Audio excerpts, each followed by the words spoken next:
attitude of gratitude, and it is no problem whatsoever today, because winning a subjective award, it's subjective. You just try to be the best version of yourself and try to improve every day.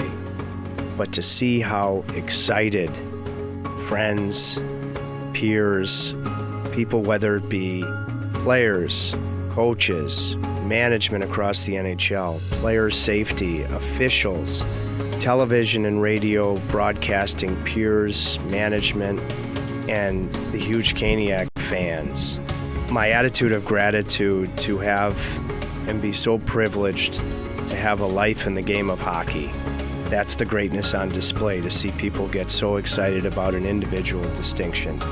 And without sounding cheesy, I would just simply say it's the highlight of the human experience.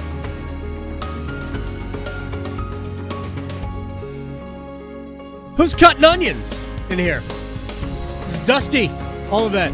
Hi, everyone. It's the Adam Gold Show. That was from yesterday's show, Trip Tracy. We surprised him with the John Forsland congratulations. If you're just tuning in, and actually, we just started, so yeah.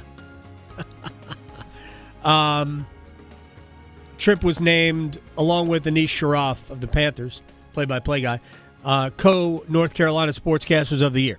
And hearty congratulations to him, and well-deserved.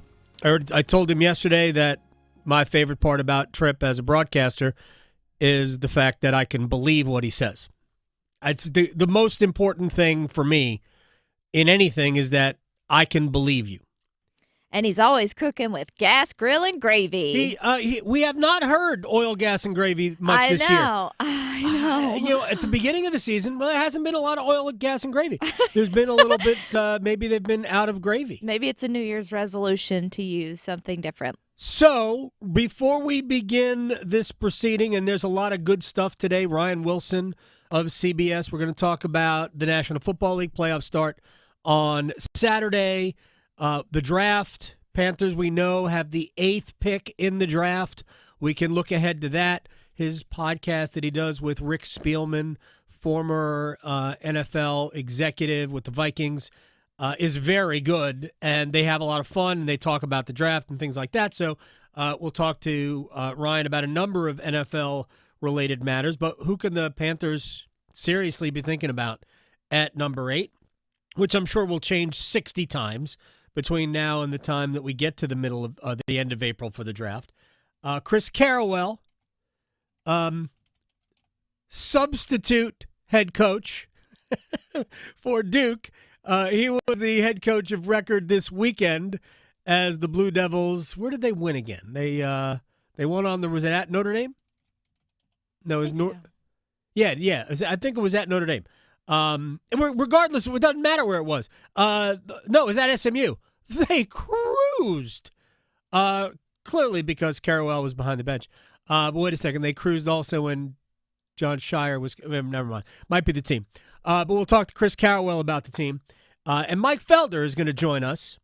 And it's an interesting part to just vary just a second, because I brought him up yesterday, which actually in my mind triggered, hey, we should talk to Mike because the national semifinals in college football start tonight, Penn State, Notre Dame. So we're going to get a breakdown of the players to watch and what he sees as the key matchups for tonight's game and tomorrow's game between Ohio State and Texas. But why did I bring Mike Felder up yesterday, Victoria?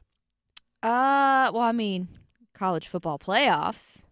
Koozies. And, yes, remember the I said koozies. he's always got one in his back pocket. Yes. So, thanks to Christy and her husband Jeff at Penn Station Subs. If you're in Raleigh, they're the proprietors of all 5 of them, apparently. Mm-hmm. Anyway, so they brought by lunch. Yeah, it's very nice of them. Very, very nice of them. I know they're starting a feature with on the Canes games, but they brought by lunch. And I don't know what sub you had. I had the chicken parm. Let me just say about this, first of all. Delicious. Not overly saucy. Oh, that's good. Oh, yes. That's good. Yes. So you don't need a bib. You don't need a bib, and you can eat it in the car. Oh, that's key. I'm a big fan of things that do not drip all over you when you're trying to eat in the car. I eat way too much when I'm driving. Yeah, well, we have to. We drive everywhere. I shouldn't say too much. Often. Way too often when I am driving, I am also eating. But they also brought by koozies because they were listening to the show yesterday. Hey, I didn't get to say thank you to them in person, but thank you to them if they're listening now, and I'm very excited to try this monster cookie that they left by, because everything I've had is super delicious. I left all of the pastries to everybody else. Oh, so yeah. That's fine. I'm stoked for that. Yeah, so they brought me a bunch of koozies. See, there you go. Now you can be like me and have koozies just everywhere. Always have one with me. All right, let's roll.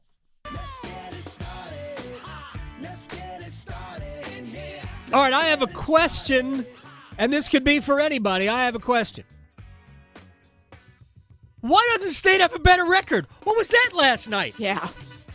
Now, we could say, well, they just played Notre Dame. Notre Dame is now 7-8. I have watched the Irish the last 2 games lose late to UNC.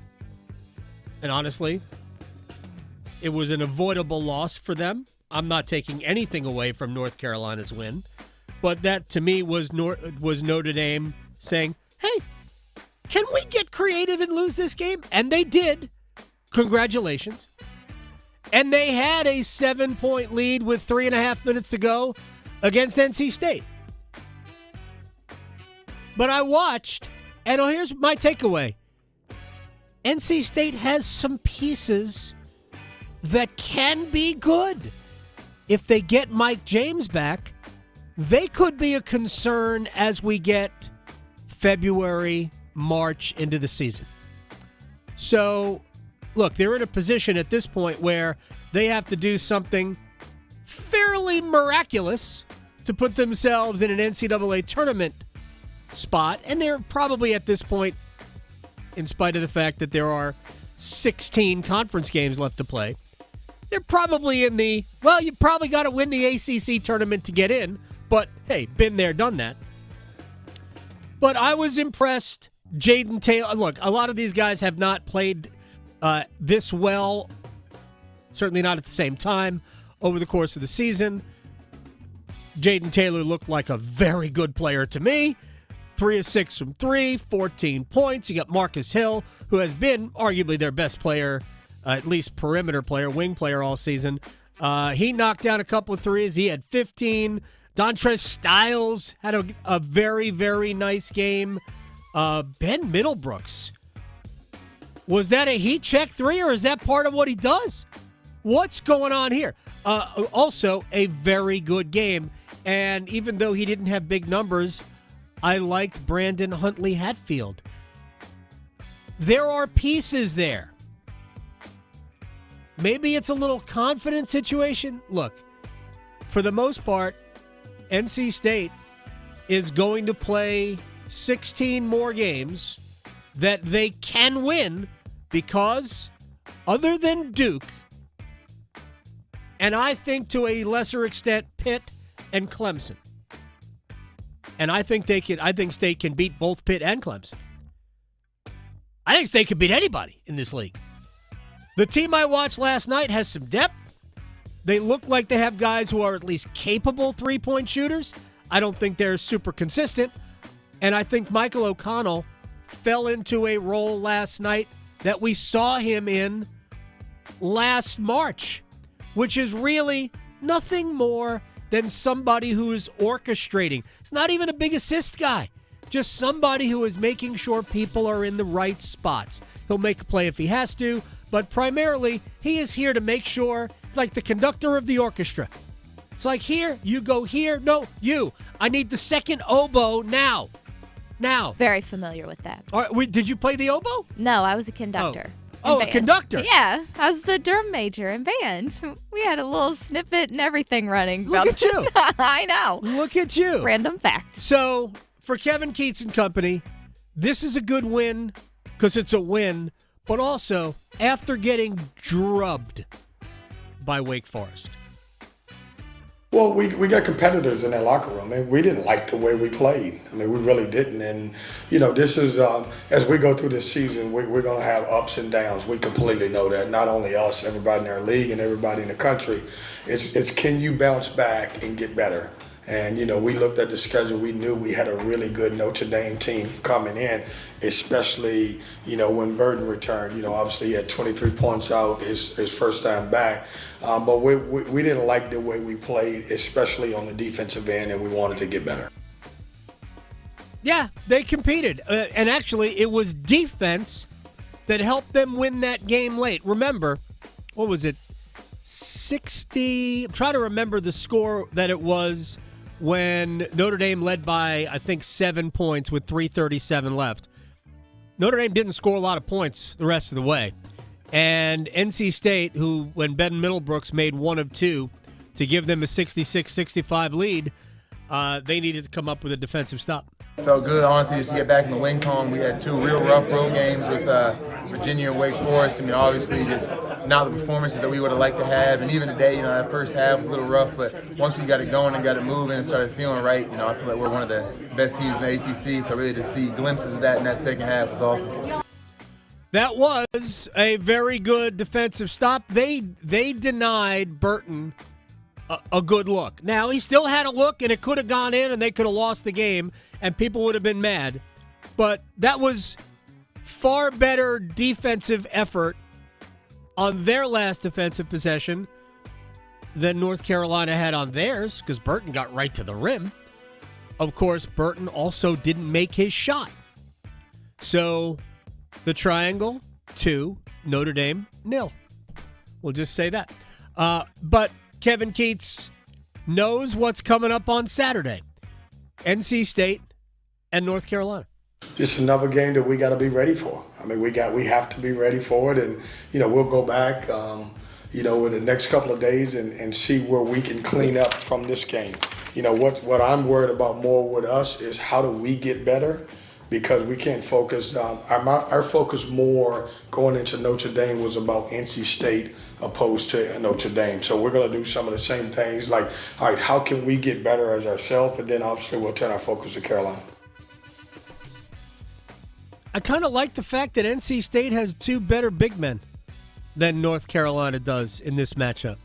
If Middlebrooks and Huntley Hatfield can have themselves a good games, that's an advantage. That's an advantage for the Wolfpack. When was the last time you could say that NC State had an advantage over UNC in the post? But I think they have an advantage with both players.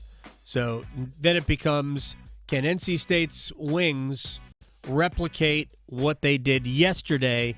Because that is where the Tar Heels have the biggest advantage on the perimeter. All right, let's get to some Bill Belichick stuff. We talked about this yesterday, the day before, when when Antonio Pierce was fired by the Raiders and Tom Brady is making that hire. NFL teams have inquired. Adam Schefter tweeted it out. Here is Schefter on Belichick. Continues to be speculation about whether Bill Belichick would be interested in returning to the NFL. I'm told it's not viable, it's not realistic, not right now. Who knows at a later date? But again, he is intent on being at North Carolina, coaching this season, and I don't think anything is going to change that, but we'll see how that story develops. Obviously, people aware of his $10 million buyout, which would not scare off NFL teams. Pat McAfee talked about it as well. Even the people that didn't want him to become a coach for their team were saying, this is wild that he can't get an NFL job. Turns out, the Arrow's telling us, a lot of people are like, hey. Last year, that coaching cycle, those people messed it up. That's not on us. We are now in the market. Would you want to come? And I think it's a $1 million buyout, something like that after June. I think he negotiated that way because this could potentially be an opportunity if the dream job opens up. Now, Mark Davis, Tom Telesco, would they allow Bill Belichick to come in and do his thing out there? If Tom Brady's saying, hey, this is what we're doing, I think they certainly would. How does Bill feel about it? We'll ask him next Monday. Will he give us an answer? Absolutely not. At least he knows. Yeah. Here's the thing. And Schefter talked about it. I just don't see how you live down everything that has just happened and don't coach a game. I just don't see how that works out.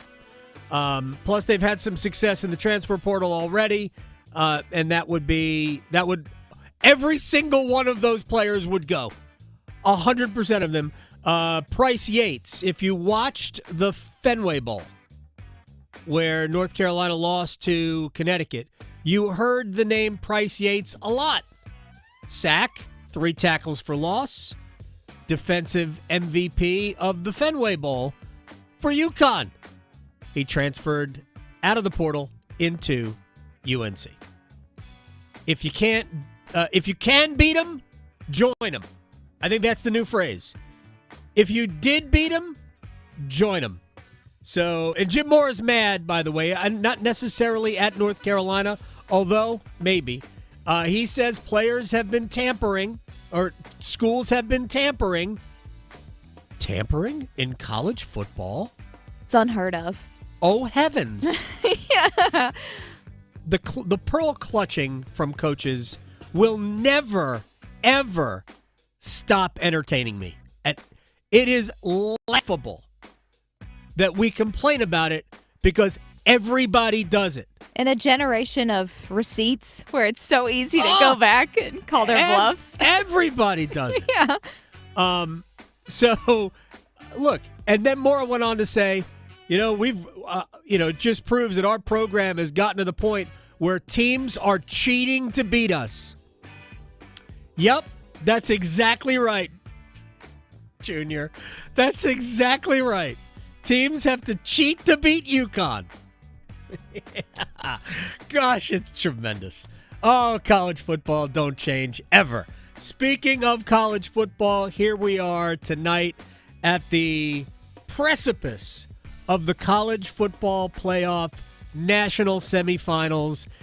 We've been at this point before, but not with 2 rounds of playoffs in our rearview mirrors. We had the opening rounds on campus sites, and then we had the 4 other New Year's 6 bowl games taking part in the quarterfinals, and now we're down to the semis. Orange Bowl is tonight. It is Penn State and Notre Dame. The Cotton Bowl tomorrow with Texas and Ohio State. OSU playing a true road game because it is basically in Dallas. Now it's not. Texas plays games. Well, whatever. It's the Cotton Bowl, but it's not at the Cotton Bowl. We don't have to get into it. You understand. The Cotton Bowl is played in Texas. Home game. Notre Dame and Penn State, not a home game, but Notre Dame just beat Georgia in the Sugar Bowl. Right? It was the Sugar Bowl? It's the Sugar Bowl. Sugar Bowl. Which is not in Georgia anymore. Anyway, Penn State, Notre Dame, we'll see our old friend, the Duke quarterback, Riley Leonard, for the Irish. Look, this is a big deal. It's a good game. We're going to talk to Mike Felder about it a little bit later on, but it starts us in to the college football playoff. And James Franklin had this to say about, he wasn't talking about Notre Dame, but they're playing Notre Dame. So, of course, he was talking about Notre Dame. Who else are they talking about? All teams should be in conferences. First of all, Jim Phillips, the commissioner of the Atlantic Coast Conference, now has pom-poms. He is rooting for Penn State. Because Jim Phillips goes, yes, I agree. All teams should be in conferences because Notre Dame could join the ACC. Of course, that's not going to happen, at least not now. But Franklin has a point for 2 reasons. One, had Notre Dame been in a conference and lost their conference championship game, you could make the argument that they shouldn't have been in the college football playoff.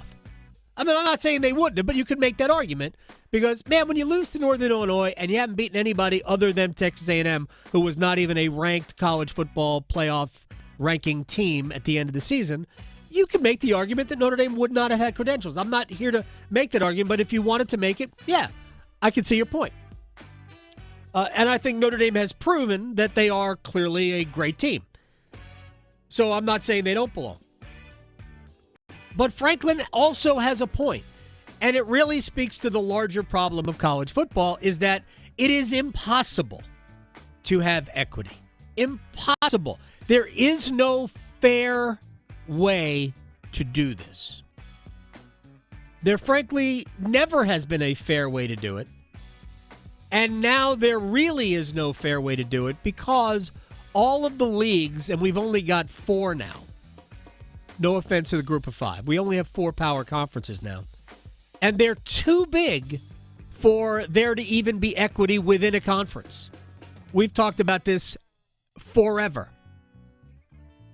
Franklin's right, and really it just comes down to this basic thing. Notre Dame has played 14 games, and Penn State has played 15 games, because Penn State played in the Big Ten championship game. Of course, James Franklin wouldn't have been able to say this had Ohio State simply beaten Michigan and gone to the Big Ten championship game and played Oregon again, and Penn State got that game because Ohio State decided to punt on beating Michigan.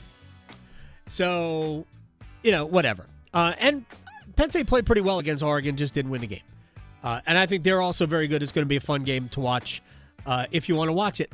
I otherwise will be busy with the Hurricanes.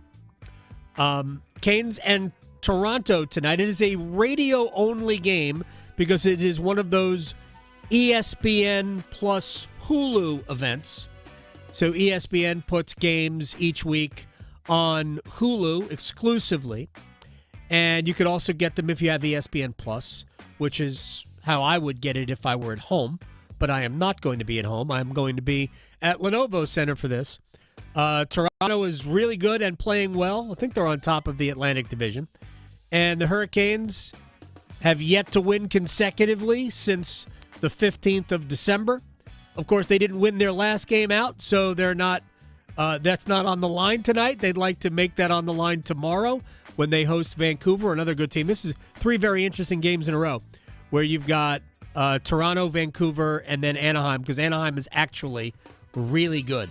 They have a ton of good young players and some veterans who are buying in. Also, we'll see Jacob Trouba in that game on Sunday. And, of course, Sunday is the Eric Stahl jersey retirement. We're going to hear from Cam Ward later. Ward and Stahl, to me, are forever linked together. There have been other teammates. Eric Stahl has had a lot of teammates. Said Chandler Rowe's been his teammate for basically as long as Cam Ward has been his teammate. And Eric Cole, been a longtime teammate of Eric Stahl. And Ray Whitney, who's in town. But for me, Stahl and Ward, to me, they're not one person, but they're like Oscar and Felix. I don't know. But we're going to talk to Cam Ward about his friend Eric Stahl, who will have his jersey retired. So the NFL playoffs also start this weekend, and let me tell you a quick story right off the bat. My son has discovered fantasy sports. He's 16. Yeah. He doesn't even like football. No joke, he doesn't like football. But he loves basketball. He's a soccer player, but he loves basketball. And he is playing fantasy basketball. So he sent me a text today, and I'm going to paraphrase it. I'm losing my fantasy matchup because these losers don't want to play during a wildfire. So, right, exactly. Oh boy, this is what people who play too much fantasy sports. Yeah. This is what happens to them. Right. They become completely distorted. Now, 16 also true. That's a whole nother factors in here. Yeah. People become completely distorted when it comes to the real world around them. Yes. Like, Jack, these are adults who have families whose homes are in danger of burning. Right. Right, who are trying to eat, or maybe their communities, trying to help their communities. Now, their communities, the gates should have, like, sprinklers. They should, at this point. Anyway, so he's just mad that he's behind because he had a bunch of players not play. Right. Because they're taking care of their families during the wildfires. And thoughts to anyone who is impacted by this. This is another one of our natural disasters that happen because, man, the earth is warming. It's a little warm. And I say that knowing that it was 19 degrees outside my back door today. Exactly. It's not about temperature, people. It's not. This shouldn't be that difficult to convey. Anyway, ice caps? What? The reason I bring this up is because the Rams are set to host the Vikings this weekend in the NFL playoffs. And if wildfires are going to be too much for that community to handle the game, and frankly, we should make the decision today. Right. They are going to move that game to Glendale, Arizona. So they've already got a contingency planned for that game.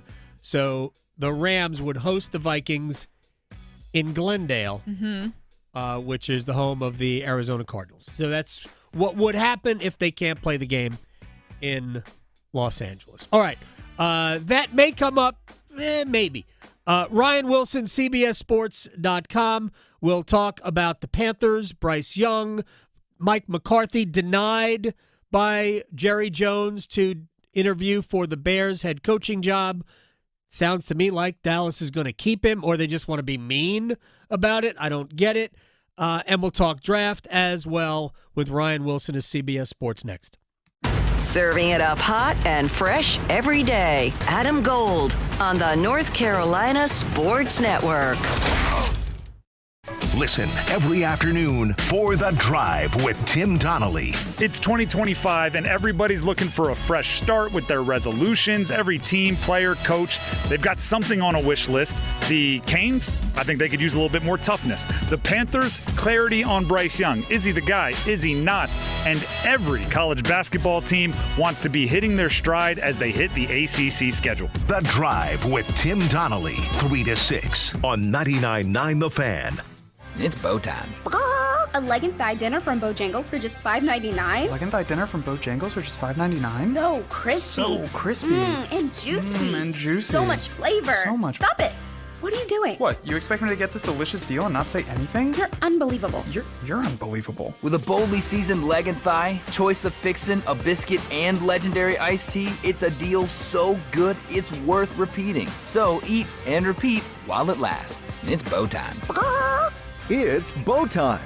Dine in, drive through, or tap your favorite delivery app and have Bojangles come to you. Satisfy your craving for flavor right now with Bojangles 2-piece dinner. 2 pieces of Bojangles dark meat chicken, your choice of fixin', a biscuit, and iced tea for just $5.99. That's right, just $5.99 for limited time at participating Bojangles. What are you waiting for? When you're hungry, it's always bow time. New year, new career. Discover a new role with the Wake County Public School System. We're hiring bus drivers and special education instructional assistants. When you join us, you'll enjoy an inspiring and rewarding role, providing safe school travel and personalized educational support to amazing students. We have new starting wages, competitive benefits, many ways to grow, and more. Lend your crucial skills to the next generation at Wake County Public School System. Apply now at careers.wcpss.net. Attention Canes fans, your Carolina Hurricanes are calling on you to bring the energy to Lenovo Center. Get ready to immerse yourself in the electrifying atmosphere of the loudest house in the NHL. Join us in the stands to witness thrilling goals, epic hits, and be a part of the heart-pounding action. Don't miss out as we continue our quest for the cup. From the first puck drop to the final horn, there's nonstop excitement at every Carolina Hurricanes game. Secure your tickets now at hurricanes.com/tickets. Let's go, Canes. Get in zone, AutoZone. Welcome to AutoZone. What are you working on today? I think my battery's dead. With free battery testing and charging, we can help you get back on the road. Get in zone, AutoZone. So what if I need a new one? We have the right Duralast battery for you, only at AutoZone. Get in zone, AutoZone. And what about my old battery? We can recycle it right here at America's #1 battery destination. Get in zone, AutoZone. Restrictions apply. Welcome to Staples. I am so pumped. My business is going to kill it this year. Awesome. How can I help? First, a new computer. With Staples Home and Office Hot Deals, you save big on tech. And new posters. Save on custom printing, too. And, a new chair? A chair? Who has time to sit? Maybe all your new clients? Now you're talking. With Staples Home and Office Hot Deals, you'll find huge savings on custom prints, storage, chairs, and tech. And now save up to $175 off your print order. Exclusions apply. Visit staples.com/print for details. Ends 2/1. I'm at a smoothie bar, asking people if they'd switch smoothies with me for $574. Oh, I'll switch. So what about $574 if you switch your home insurance to Allstate? That's a headache. Nope, it's painless. Oh, so it's easy money. Yep, check Allstate first and you could save hundreds on quality home insurance today. You're in good hands with Allstate. Not available in every state. Based on the national average annual savings for new home insurance customers surveyed in 2023 who switched to Allstate and reported savings. Savings vary. This is Adam Gold. 80-second mark, I scream in the booth. I screamed in the booth. Why the heck is he still on the ice? Did you say it in Finnish? I should have. Yes. No, he wouldn't. He curses in English. He does. 2 seconds later, he scored. Yes. And I went, oh, that's why. That's why. The Adam Gold Show.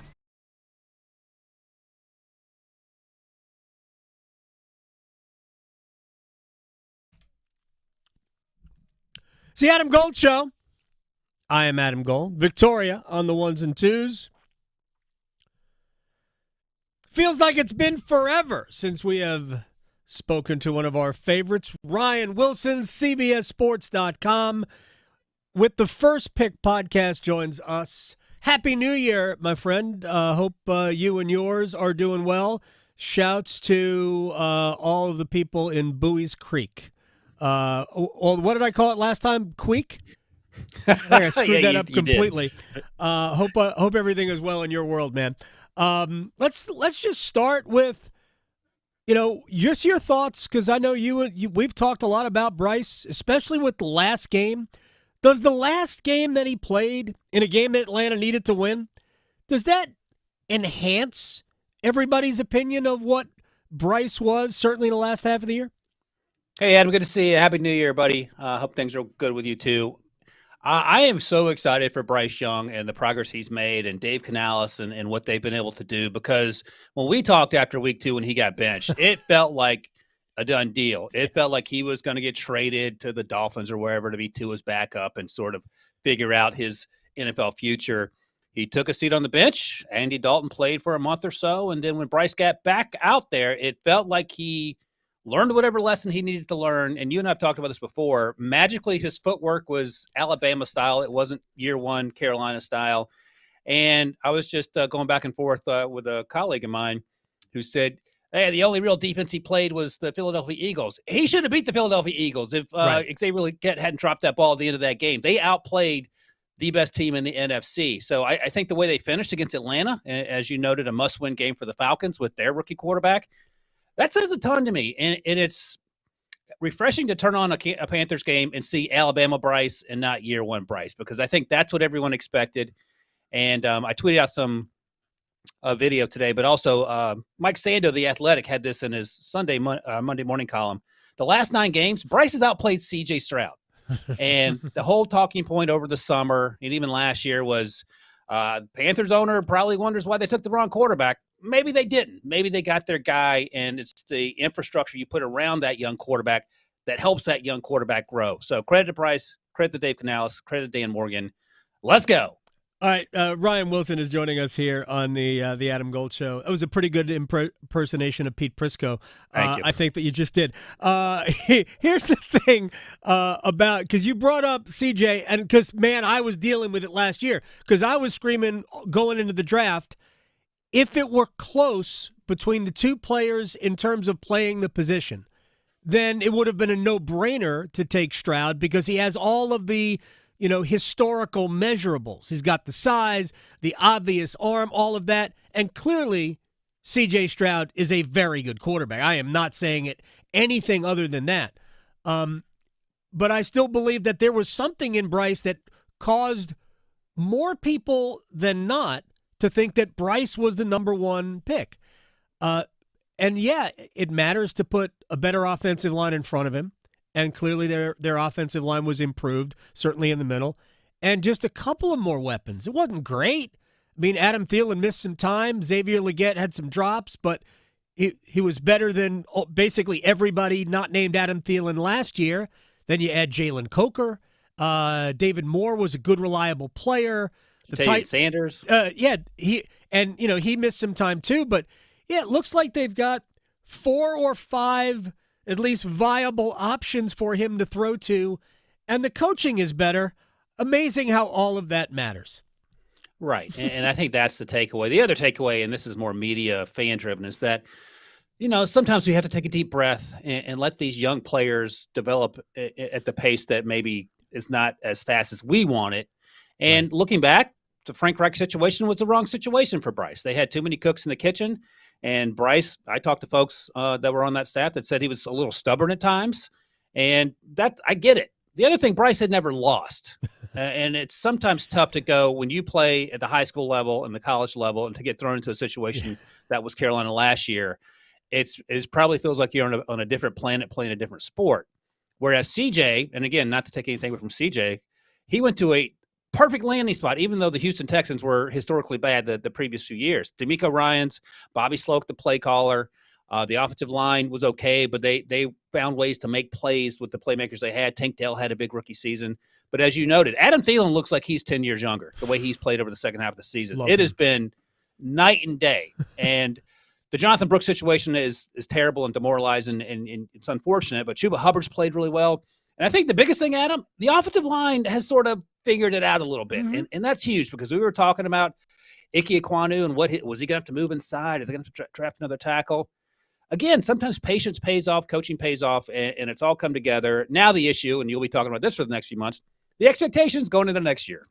Well, I brought it up yesterday. Like, I think at best they're 2 years away from being legitimately good. And that's if everything goes well. 2 years from now, they could be really good. But next year, based on the quality of the teams in the division, it's a winnable division for them next year. What do they do with this offseason? Obviously, they have some cap room. I also went on a little bit of a rant saying, don't go out and buy a wide receiver this offseason. Help build your defense with your available cap room and get better on that side of the ball. What'd they give up? 6 billion points this year. They set a record for points allowed this year or something silly like that. Their defense was a colander. Real quick, because the draft is coming up and they will pick 8th, and this is one of your many areas of expertise. At 8, Ryan Wilson, who do you think is likely to be there? So we did a mock draft on the With First Pick podcast yesterday, and I had him taking an edge rusher, to your point, Michael Williams out of Georgia. If Abdul Carter's there out of Penn State, that's also another option. There's so many dudes along the defensive line that'll be available in the top 10.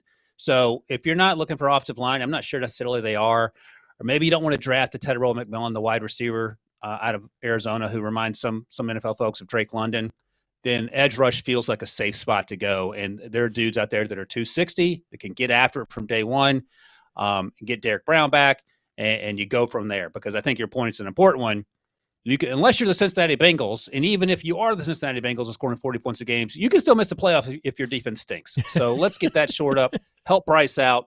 And this wide receiver class isn't as deep as last year's, Adam, but there are dudes, and the name you mentioned, Jalen Coker out of Holy Cross, fun story. You can find guys rounds 2 through 7 in free agency if you keep looking. Or, a undrafted free agent, Adam Thielen and Jalen Coker. I mean, there can't be a team with 2 better undrafted free agent wide receivers than those 2. For me, and I think you and I have talked about this, I think the best player in the draft is Travis Hunter. I would take him first if I had the first pick. I would play him exclusively at cornerback and spot him at wide receiver, which I think smart NFL teams will do. But he does kind of tick both boxes for teams that are lucky enough to get him. How far do you think Travis Hunter falls in this draft? No lower than 3, and the Giants are at 3 right now, and they desperately need a quarterback. And the question is, are the Titans taking a quarterback at 1? They probably should. Yeah. Would Shedeur Sanders or Cam Ward play in Cleveland with the second pick? I don't know. So maybe one of those 2 teams decides to trade down, and the team that trades up gets a quarterback, and Travis slips a little bit. If you told me he got outside the top 5 and there's no injury history or any off-field concerns, and I've heard of neither, I don't know what would have had to have happened because there are only 2 quarterbacks in this draft going in the first round. And after that, Travis Hunter, to your point, is the best player. He's the best player, period. It's just that the teams at the top need QBs. So, like you and I have had these discussions as well. There's no way I would take a quarterback with either of the first 2 picks. I would trade out. I would absolutely trade out. I think not that those guys can't be good NFL quarterbacks. I think they are a roll of the dice. And like most quarterbacks kind of are anyway, but I think they're both a roll of the dice. Anyway, let me get to a couple of other things, and then maybe we'll talk some games. Should I read into the fact that Jerry Jones denied Mike McCarthy permission to speak to the Bears about their head coaching vacancy as a sign that he's going to be back in Dallas? Because that's the way I'm looking at it now. I would never encourage anyone to try to get into the mind of Jerry Jones. That's a dangerous place to be, Adam. Look, man, it's 5 days away from from Mike McCarthy's contract being up anyway. Right. Just give him the contract or don't be a jerk about it. I don't know what the answer is. I would bring Mike McCarthy back. This guy won 7 games with this team with a depleted roster. The previous 3 years, they won 12 games each year. The issue is the playoffs. They stink. And that's a legitimate concern, whatever. But if you don't want Mike McCarthy, let him interview for the job. If you don't think he's a big deal, let him go to a conference rival. If you want him back, just pay him. But he has a history, Jerry Jones. He waited on Dak. He waited on CD. He's waited on Micah Parsons, and he's had to overpay all those guys. So I would imagine this will be no different. Yeah, but he won't have to overpay Mike McCarthy for so at least he'll get this one right. It's always funny to me for people who are like, if you're brand new to being an NFL owner or an owner of any sport, because it's the same market dynamic in every single sport. Once you become a free agent and where anybody can sign you, or the longer you wait, the numbers always go up. Unless you're banking on the production going down, in which case, why do you want that player? It's undefeated. The longer you wait, the more you pay. I don't understand why Jerry did that. Of course, the salary cap hit is probably about the same either way, based on how these things are structured. One other thing about the cap that popped into my head. Does anybody really believe that Deshaun Watson is ever going to take another snap for the Browns? I know they restructured the deal to make it so down the road they can spread the dead cap hit out. But, I mean, he's never going to take a snap again, right? You would think not, but the Browns continue to surprise and amaze. Good point. So, yeah. Look, man, so just Jameis Winston isn't the answer, but every other quarterback that's played not named Deshaun Watson in the last 2 years has been an improvement, except for maybe DTR down the stretch there. But Joe Flacco literally got off his couch to take that team to the playoffs the last month of last season. And Jameis did the Jameis Flash thing, and then he sort of soured. But it's the worst contract in recent NFL history.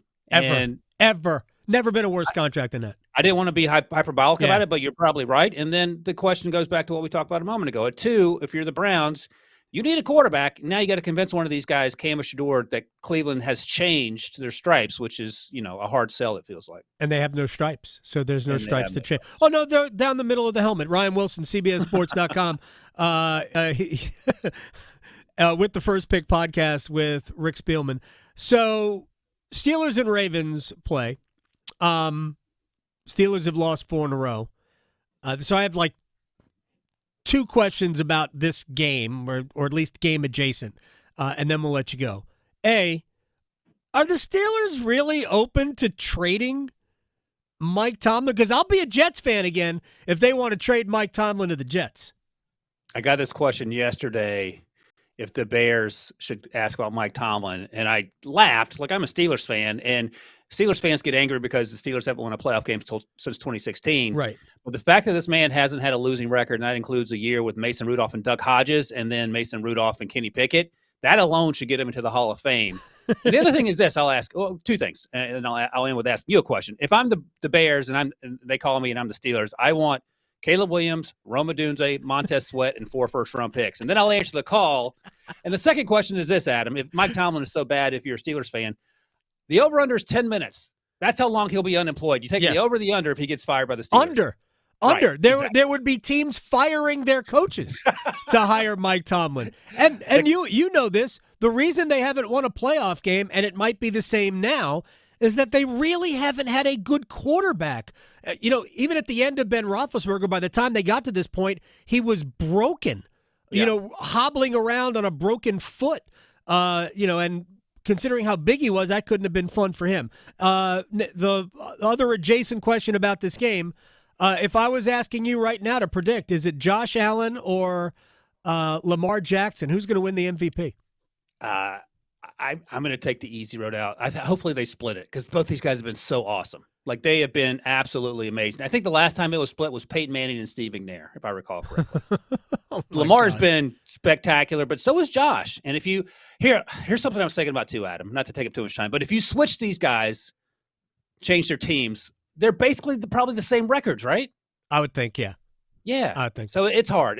They've both been awesome. I don't want to get in the middle of that Hatfield and McCoy altercation. So I'm going to split the vote. I say I'm not even sure how to parse it because I think the Bills have less around Josh than the Ravens have around Lamar. But if that's true, it's only by a little, right? Right. I mean, I can't. We have seen just two unbelievable seasons. A season much like you're having, Ryan Wilson.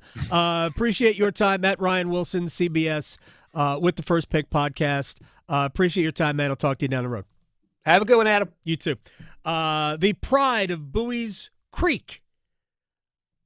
We do need to find and dig up how I said it last time. I think I said Queek. Potentially, yeah. I'm not sure what I did last time. All right, we have one-timers next. Going beyond the box scores. Adam Gold on the North Carolina Sports Network.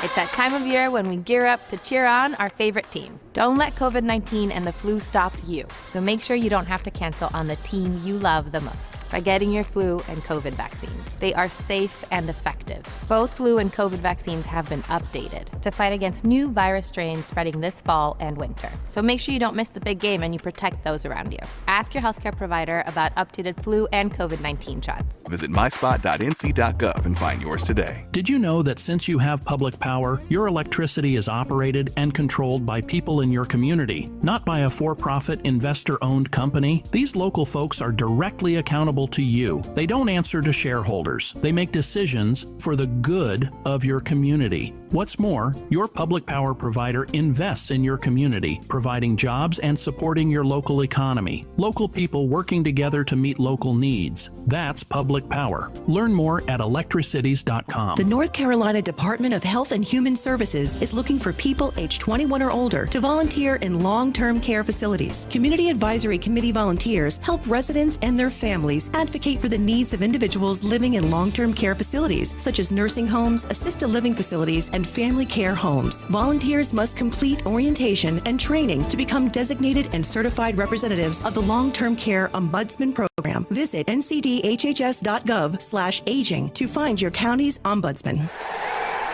As fall championships begin, the Governor's Highway Safety Program would like to remind you to buckle your seatbelt when traveling home from today's events. Whether you're driving out of town or across town this holiday season, wearing a seatbelt is your best defense against injury or death in a crash. During the busiest time of travel, prioritize your safety and buckle up. Every seat, every time. And remember, click it or ticket. It's the law. This message brought to you by the North Carolina High School Athletic Association and the Governor's Highway Safety Program. Healthcare.gov has plans for health because you have plans for life. All plans cover doctor visits and emergency care to keep you and your family running strong. All plans cover hospital stays and prescriptions so you can have peace of mind. Visit healthcare.gov to explore health plans from the brands you know. 4 out of 5 customers can find a health plan for $10 or less per month with financial help.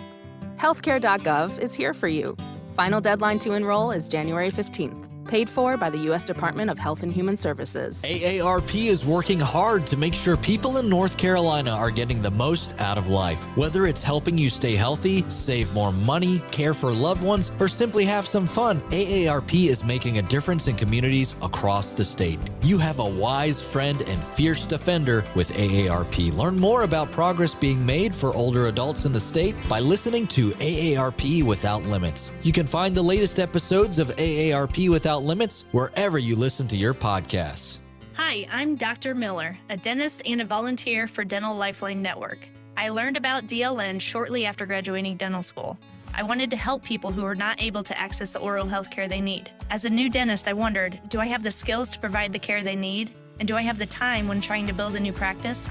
Even now, after 10 years, I can tell other dentists, yes, you can, and this is a no-brainer. Dental Lifeline Network is a nonprofit that has helped me literally change the lives of people in my community through the Donated Dental Services program. DLN asks dentists to volunteer to see just one of the many patients in need each year. If you're a dentist or know a dentist, please share this important information. It's easy. DLN screens those in need and coordinates the initial appointment. Patients are treated right in your office on your schedule. If you're like me and want to make a real difference in someone's life, DLN makes it possible.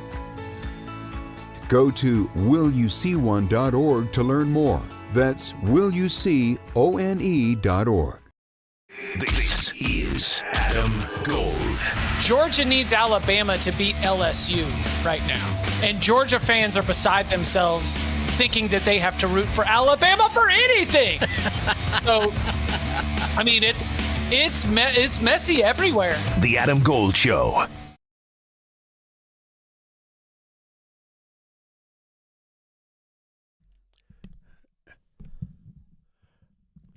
It's the Adam Gold Show. I am Adam Gold. Victoria's here. Chris Carwell next hour. Associate head coach at Duke. Occasional head coach at Duke. He had the main chair at SMU this past weekend. Went well for him. John openly talked Tuesday night about, "It's lucky to get my job back." Team did very well on the road in Dallas. All right, well, we have a lot of things to do. Again, Carwell next hour, and then Mike Felder on college football coming up after that. Right now, question and answer time. It is one time. All right, well. I'm determined, by the way, to get all of my bets right today. Oh, I'm ready for football. I want my football bets back. That's where I feel like I excelled. But maybe we'll have some good ones. My first one-timer for today is about Duke, actually. They're looking really strong so far. However, do you see where there might be a weakness? And I'm referencing their basketball team. The Duke's weakness?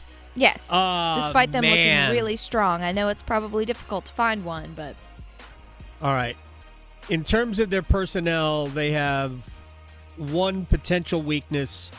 I'm still not sure, although Sion James is making me believe that it's not a problem. Do they have anybody who, when the shot clock is winding down, can get into the lane and create from the perimeter? Now, Cooper Flagg might be able to do that anyway. Here's the weakness. I have said the exact same thing about Gonzaga for a decade and a half. Are they really ready for the NCAA tournament based on playing in the West Coast Conference in a lesser league?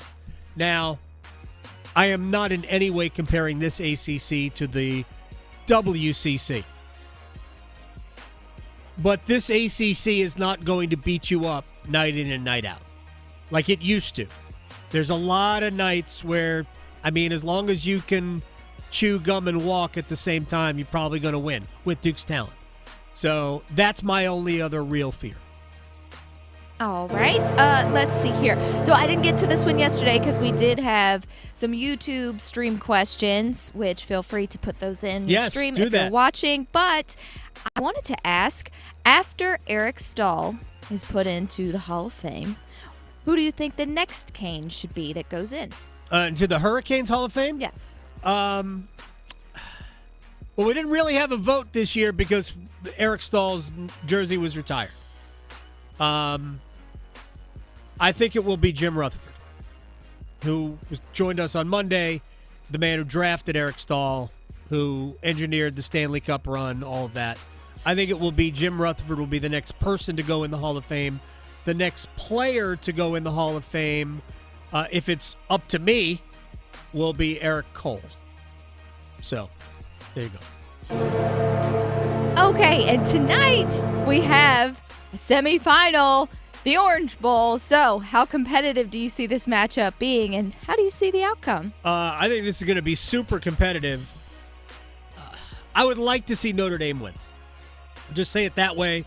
I'm not sure Notre Dame is good enough offensively.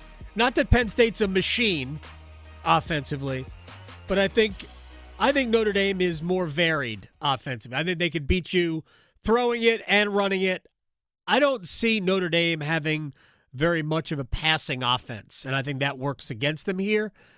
So I'm kind of leaning towards Penn State winning, maybe because I don't want them to win. Raleigh to Boone, Charlotte to Chapel Hill. Your Carolina is covered. Adam Gold on the North Carolina Sports Network. Hey, it's Adam Gold from my friend Gordon Miller, Miller Lending, Kildare Farm Road in Cary. I may have told you this, but Gordon is from Detroit. So he's got the greatest square, deep dish mortgages available anywhere. I kind of dig Detroit pizza, by the way. I'm normally a New York pizza snob, but Detroit pizza kind of slaps. All right, so here's what we're going to do for you. We're going to save you thousands of dollars when you get your mortgage. We're not going to charge you closing costs. I have seen to it. Actually, I haven't seen anything. Gordon has not been charging people closing costs, well, forever, because he figured out that you didn't have to pay closing costs a long time ago. People thought he was nuts. What he's really doing is saving you money and giving you the freedom to refinance free of charge when the rates come down, and they will come down. Post-election year, oh my gosh, they are coming down. Miller Lending. You can find out all about it at millerlending.com. Miller Lending on Kildare Farm Road in Cary, an equal housing lender. NMLS ID 2502146. Tonight's forecast calls for Hurricanes hockey. Nation scores! Everything is going in for Marty Necas, his 10th of the year. Storm Watch with Adam Gold at 7. Puck drop at 7:30. Necas, he scores! It's a 4-point night for Marty Necas, and he is supernova right now. On your exclusive home for the Carolina Hurricanes, 99.9 The Fan. What's this? We're expanding the North Carolina Education Lottery Winners Club. That's a pretty big wrecking ball. Well, with all these new scratch-offs, this place is going to be packed with new winners. Okay, let's go ahead and knock this wall down. This is where we're putting the polo field.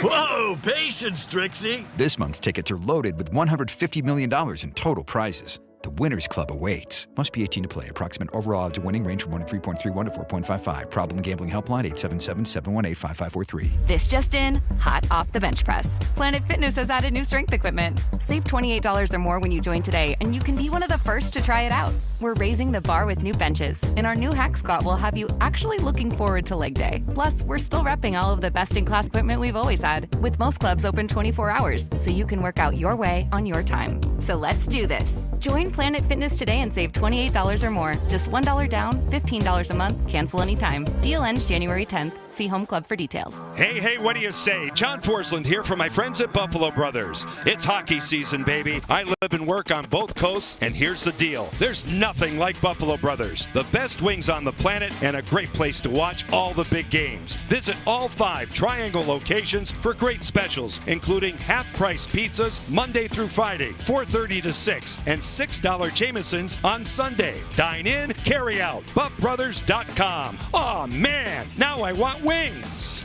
Earth Justice is a national legal nonprofit fighting to protect people's health, to preserve magnificent places and wildlife, and to combat climate change. Visit us at earthjustice.org. Earth Justice, because the Earth needs a good lawyer. What's better than one win? 3 wins. With Straight Savings, you keep your own phone, get one line for only $25 a month with real unlimited data, and get rewarded with a $200 phone credit after 12 months. It's a win-win-win. Head to Walmart or visit straighttalk.com today. Switch to Straight Talk. Less dollars, more sense. Straight Savings Plan enrollment requires compatible unlocked device and new line of service. Bonus device credit requires 12 months of active service. Offer ends if eligibility requirements are no longer met. Taxes and fees apply. For network management practices, see Straight Talk's terms and conditions. This hour of the Triangle Sports Leader is powered by Ritchie Law Firm, injury lawyers. Ritchie Law is on top of it. Go to ritchielaw.com. That's ritchielaw.com.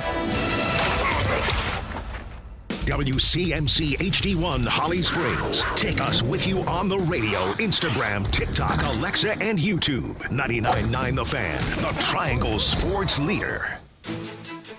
You're listening to the Adam Gold Show on the North Carolina Sports Network. And the Nittany Lions have the lead and an endless supply of jubilation here in Glendale, Arizona. Stockton looking near side, pressure taken down. A Notre Dame sack to finish the game, and the Fighting Irish will move on. It's picked off by Texas and Mukubu, and the Longhorns on to the semifinals. That's going to do it at the Rose Bowl. The Buckeyes throughout Oregon in the game that moves Ohio State to the semifinals. 41-21, Buckeyes beat Oregon. Those are your two college football playoff semifinal calls. We will talk a lot more about them with Mike Felder, who will join us in an hour and 15 minutes. This is the Adam Gold Show. I am Adam Gold. That is Victoria. Welcome, YouTube viewers. YouTube.com/Adam Gold Show /99.9 The Fan. Either one will get you to us. The chat box is there for you to throw questions in, right? That happens occasionally, does it not? It does. I'm watching. I'm like Santa Claus. Oh, look at you. I know, even though we're past that now. Do you have gifts? Maybe. You have gifts? I do have a cookie back here, so it's fitting. Very nice. That's appropriate. So, if you want to comment on the show, ask a question, throw it in there. I got a, remember yesterday I teased I would accept trivia questions. Mm-hmm. Right? Sometimes I think that if you do a contest and you ask a trivia question, first it narrows your the listeners who can win. Right? It just does. We want everybody to have a chance. So maybe it's better to have questions asked of me. And then our friend Randy from ESPN Wilmington. Yes. The one and only Randy Slack. Mm-hmm. Immediately texted me a trivia question. Oh, wow. Was it sports related? No. It hadn't, I knew it wasn't. And I'm okay with non-sports related trivia questions. And it was, what was the largest freshwater lake in South America? Which is so random. Very random. So I responded, Lake Titicaca, which is in the central part of South America. And it's also the only South American lake I knew. Well, there you go. That's it. Might as well throw it out there. So that's exactly what I did. He goes, "You're right." And I'm like, "Look at me. Look at you. I got it right. You fell into a win." 100%. Stumbled upon it. And I said, it's literally the only South American lake I know. Right. So you should have just owned it. Yeah, Like, I knew it. I did. Come at me, Jeopardy. Yes, I am the Ken Jennings of sports talk radio. Anyway, there's a trivia question. All right, I want to go through. We have the NFL playoffs very quickly about the college football playoff because the first game is tonight. It is Penn State and Notre Dame. And I know this is a conversation, and it should be a conversation. It is a matchup of two African-American head coaches, James Franklin at Penn State, Marcus Freeman at Notre Dame, and it guarantees us for the first time that we will have a black head coach coaching to win a national championship. Awesome. Absolutely awesome. The weird thing is that I hadn't, and this is a me problem more than anything, I would imagine, I hadn't really equated it. We've seen these things happen in all other sports. And I think it's the natural, I guess, evolution of sports. It's too slow, to be perfectly honest. And I brought this up with regards to the National Football League. Gerard Mayo got 1 year. Antonio Pierce basically got 1 year. I know it was the second year because he took over last year and he finished out the season and earned the job, but not really. Not really. You know, you guys didn't have a good year. Get rid of him. this really routinely happens to black head coaches. There are two things that routinely happen to black head coaches. They get a shorter honeymoon period, and they generally get crappy jobs.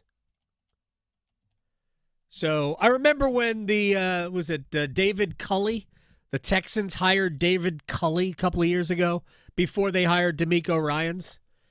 Now, I'm going to say this about David Culley. He was absolutely hired to be fired. They were no good. They were never going to be any good. And I think that they just punted on the head coaching cycle. I legitimately thought that they tanked the season on purpose by hiring David Culley. He's a hire that came out of nowhere. He wasn't one of these up-and-coming hot young coaches. They were like, who is that? Anyway, DeMeco Ryans looks like he's a legitimate coach. Of course, they didn't have a good year. They did win the division at 10-7, but they won a crappy division at only 10-7, and they weren't really all that impressive.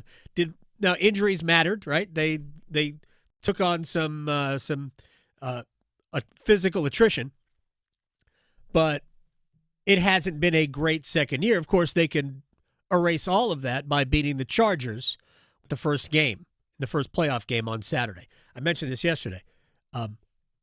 As many times as the Texans have been in the playoffs, and I don't know exactly, I think their first playoffs berth was 2011. Every single playoff game in Houston Texans history has been a Saturday 3:30 game. Every one. This is unbelievable, but it does, I think, speak to the fact that, yeah, they don't anticipate you being a great TV draw. I did find it interesting that the Commandos and the Buccaneers are the Sunday night game. That's an interesting matchup. Looks to me like the Fox didn't want to give up Philly-Green Bay, which to me is the most attractive of all the games other than Pittsburgh and Baltimore. And that is the Amazon Prime Saturday night game. So if you don't have Amazon Prime, that's the game you're missing.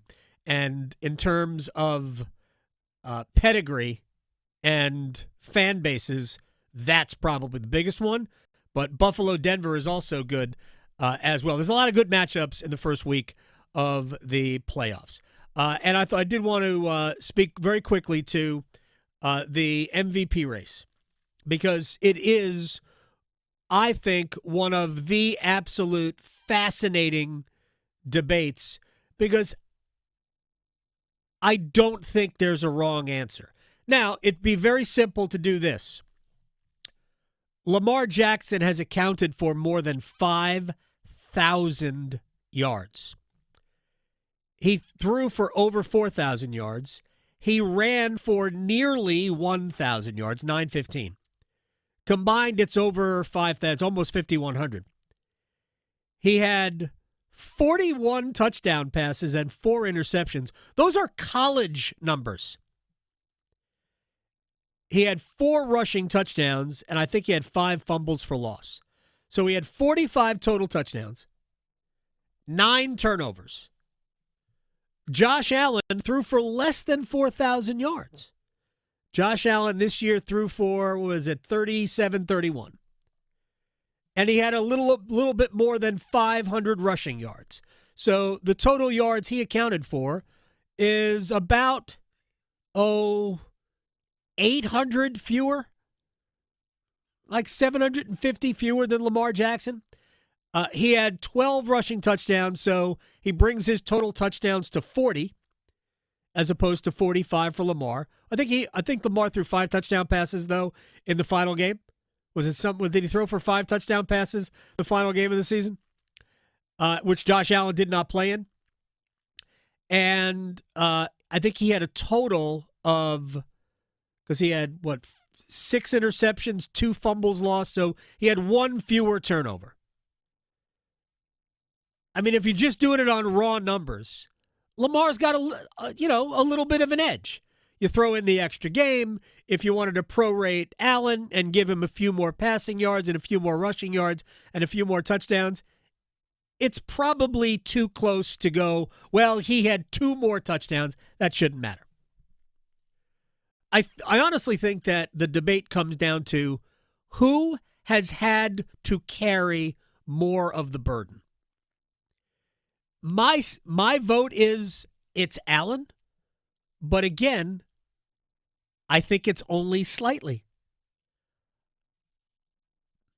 If I had an MVP vote, I'm pretty sure I would give it to Allen, but I think you could give it to Lamar for every single reason I would give it to Allen. I think you give it to Lamar. It's going to be one of the closest votes, it should be, in the history of this award. Actually, they've had co, so I guess it can't be a closer than a co. It could be a co. But I think I would give it to Allen, but I would. I'm not. Lamar has just been ridiculous. Yeah. The passing numbers. I think he has the 4th highest passer rating of all time for this season. The 4th highest single season passer rating was 119.6. Yeah. That is insane. They're great. That's how good Allen was. Lamar Jackson. Allen's passer rating was only 101.4. 101.4 the fan. I don't know. But anyway, that's a quick NV. What is it? It's an MV, a most valuable player race. It's not a most valuable player race. So we have 6 playoff games in the NFL. We're stretching it over 3 days. We got Chargers at the Texans. That's the first game. Again, we talked about this. Every Texans game is Saturday, 3:30. Steelers, Ravens on Saturday night. Broncos, Bills. Packers, Eagles. Commandos, Buccaneers, Vikings, Rams. In terms of upsets, keep in mind, I believe the Vikings are a very slight favorite. They're a 1-point favorite, so it wouldn't necessarily be an upset if the home Rams beat the Vikings, even if that game was in Arizona, which there's a real possibility that game gets moved to Arizona. But if I was looking at the biggest chance for an upset, I think it's Green Bay at Philadelphia. This is a game that they played in Brazil to start the season, that Friday night in Brazil. By the way, Jalen Hurts practiced and was supposed to have looked, according to the report, sharp in practice. So expect Jalen Hurts to play, but I think we all expected Jalen Hurts to play anyway. But I would also keep an eye on the Commandos. I think they've got a free hit here. More than any other team on the road as an underdog, I think Washington has house money, a house money feel to them. For sure. And they are super fun to watch. But I think the Bucs will win that game. All right, we're going to take a break. When we come back, we'll start talking a little hoops. Chris Carwell is going to join us on the other side. Duke assistant coach did have the main seat when Duke played at SMU. We'll talk about the Blue Devils. I guess the start to the season. I guess it's not, or the middle of the season now, as they have gotten into conference play, and that just unbelievable win over Pitt. We'll also talk about the Cooper Flag dunk with Chris Carwell next. Serving it up hot and fresh every day. Adam Gold on the North Carolina Sports Network. The Pack Therapy Podcast is in session thanks to First Horizon Bank. Tim Donnelly here, host of The Drive, alongside Wolfpack legend Casey Morcell. Every episode is your chance to score inside information on the Pack. We'll set you up for Wolfpack games all season long. And we break down the ACC competition, what to watch for as we roll towards the tournament madness. Plus special guests to keep Wolfpack hope alive. Follow and subscribe to Pack Therapy wherever you discover your favorite podcast or watch on YouTube.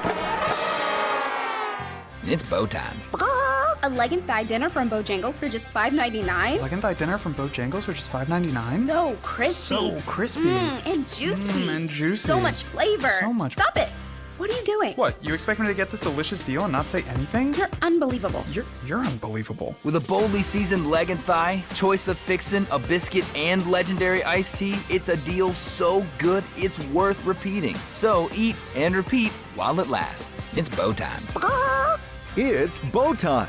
Dine in, drive through, or tap your favorite delivery app and have Bojangles come to you. Satisfy your craving for flavor right now with Bojangles 2-piece dinner. 2 pieces of Bojangles dark meat chicken, your choice of fixin', a biscuit, and iced tea for just $5.99. That's right, just $5.99 for limited time at participating Bojangles. What are you waiting for? When you're hungry, it's always bow time. Organize easy. Organize tough. Customize your work truck or van with upfit solutions from Van Products. Steel and aluminum shelving, toolboxes, data files, cabinets, drawers, conduit carriers, ladder racks, everything safe and secure. Everything built as unbreakable as you by Adrian Steel. Backed by the best warranty in the business. 3 years, 36,000 miles. Everything custom installed by Van Products so you know it's done right. From a single work rig to a fleet. Choose custom installed upfit solutions from Van Products. Homeowners, it's time to start fresh in 2025. Hey, it's Dennis Cox. Loan Pronto is here to help you take control of your finances in 2025 by lowering your house payment and consolidating that nagging debt. Did you know that 9 out of 10 borrowers get a better deal by calling Loan Pronto? Right now, Loan Pronto has some of the most competitive offers for refis, debt consolidation, and purchase loans, starting in the low 5s APR. If your current rate is over 6%, don't settle for paying too much. Even if you're in process with another lender, call Loan Pronto. Lock in a lower rate today and close in as little as 2 weeks, often with no appraisal. You can even skip your next 2 house payments. It's fast, easy, and hassle-free. Get your personalized Loan Pronto rate quote instantly with no hard credit pull and no upfront fees. Call 919-381-1760 or loanpronto.com. 919-381-1760, loanpronto.com. Equal housing lender, NMLS 1661781, subject to lender approval, NMLSconsumeraccess.org. The new year is here. Time for change. Start a recession-resistant new career in the high-demand fields of IT, cybersecurity, and AI with My Computer Career in just months. Already in IT? Build your cybersecurity skills and prep for thousands of open positions employers nationwide are desperate to fill. Attend classes live online or on campus. Make this your year. Go to mycomputercareer.edu and take the free career evaluation today. That's mycomputercareer.edu. Financial aid is available to those who qualify, including the GI Bill. What's better than 1 win? 3 wins. With Straight Savings, you keep your own phone, get 1 line for only $25 a month with real unlimited data, and get rewarded with a $200 phone credit after 12 months. It's a win-win-win. Head to Walmart or visit straighttalk.com today. Switch to Straight Talk. Less dollars, more sense. Straight Savings Plan enrollment requires compatible unlocked device and new line of service. Bonus device credit requires 12 months of active service. Offer ends if eligibility requirements are no longer met. Taxes and fees apply. For network management practices, see Straight Talk's terms and conditions. This is Adam Gold. Yeah, but he's real patient, like he said in his interview today. In all other aspects of life. Yes. If he's in line at the drive-thru and it's taking a long time, he will not ram the car in front of him. Exactly. Someone's pressing his shirt. He will wait 30 seconds for it to be crisper. The Adam Gold Show. It's the Adam Gold Show. I am Adam Gold, Victoria, producing the program.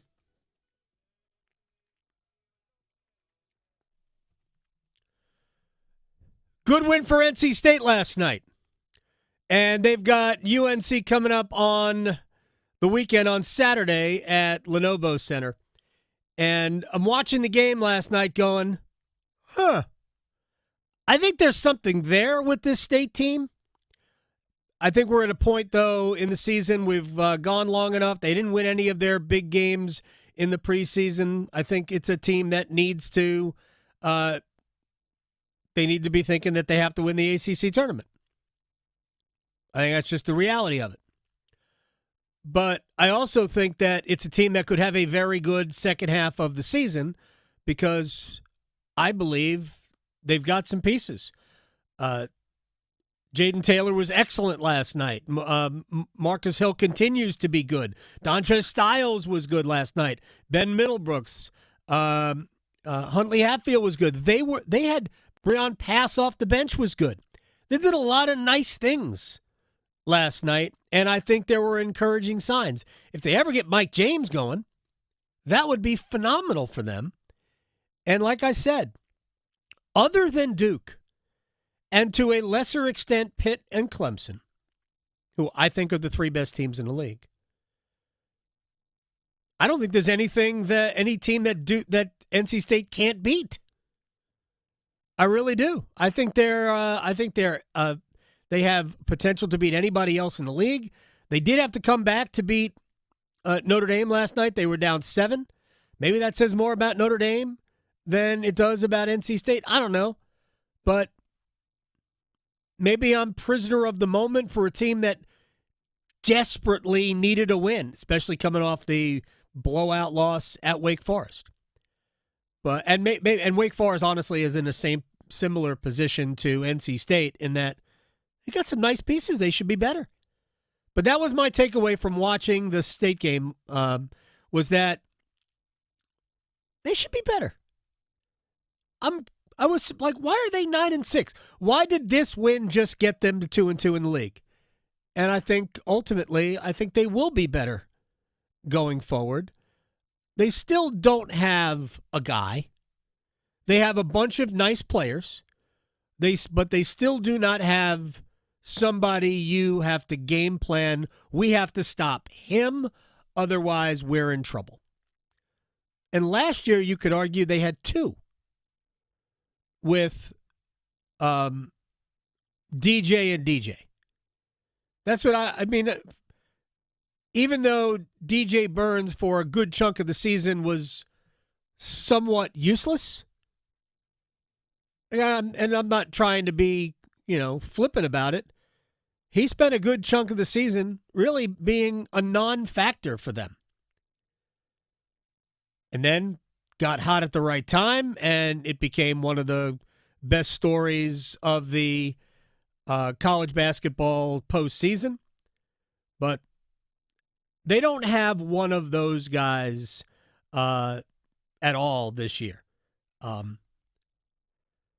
Duke has, definitely one, but I think they might have several, because while Cooper Flagg puts up the big numbers every night, for my money, that game, that win over Pitt, was less about him than other games have been. And it was more about guys like Con Knipple and Tyrese Proctor and Sion James. It was more about the other guys this time. For people who have watched Duke throughout the year, I think a lot of people, my son is in this group. I keep this the second time. He's getting a lot of airtime today. He does not like Con Knipple, mostly because he is in love with Isaiah Evans. He loves that. I mean, he's a fun player to watch. Knipple is a better, more well-rounded player, at least at this stage, than Evans is. He's bigger. He's stronger. He's got a little bit more dimension to his game. Slim is just super fun and exciting to watch. But Knipple can do so much more than just shoot. And he made 4 of 7 from 3 against Pitt. I mean, he's a playmaker. He's a defender. He's a rebounder. He does so many good things.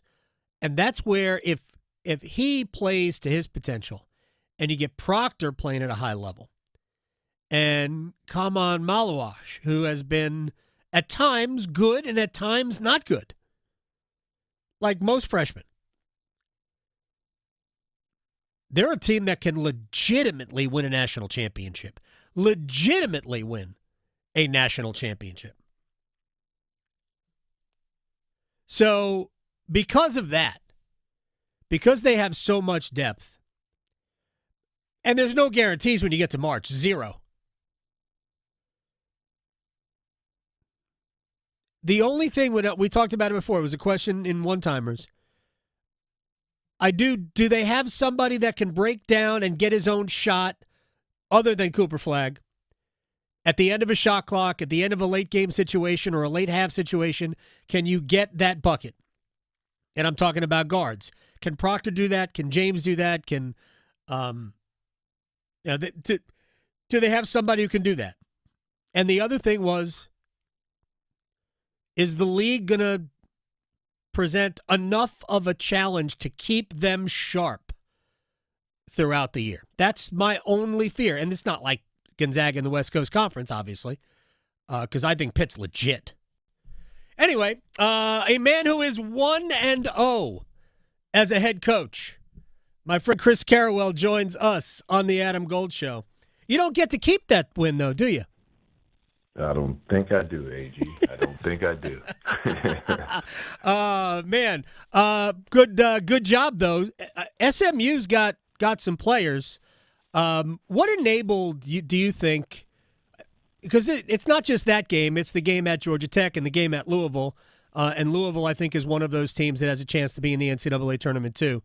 What is it about this group that is? Because it's a lot of youth. That has enabled them to be really good away from home. You know, our defense has been incredible. And, you know, and like they said, defense travels. And so when you go on the road, you've had a defensive mindset, mentality from the start. And even when our shots wasn't falling, we've been able to sustain our defensive intensity throughout the course of a game. And that's been, I think, the main key so far, especially on the road. We've been able to guard really good teams and make it tough for them throughout the course of a 40-minute game. You did that to Pitt. I know that wasn't a road game. Pitt made a little bit of a run, I don't know, like a 9-2 or a 7-2 run to close within 11 at the under 8 media timeout. And that was it. They were, I mean, that was an incredible way to close that game. Look, I think the guys are probably wired where they don't need to have a fire lit under them. So what happened in that huddle that led to 18-0 to close out the game? You know, I think that we were playing pretty good throughout the course of the game. Then we had like 3 or 4 turnovers, like kind of in a row consecutively, and they were able to capitalize on it. So, you know, with the under 8 timeout, Coach Shaya did an excellent job of getting our guys, you know, attention by we got settled down on the offensive end, which was hurting our defense, you know. Mm-hmm. And they settled in, and we got a score, and then we just started playing really good defense again. You know, the ball went in. We got a couple shots to go in. Then, you know, I think that gets your defense going again. And against Pitt, that happened against a really good, well-coached Pitt team. I mean, I think they are good. That's the thing that I took away from it was Pitt's good.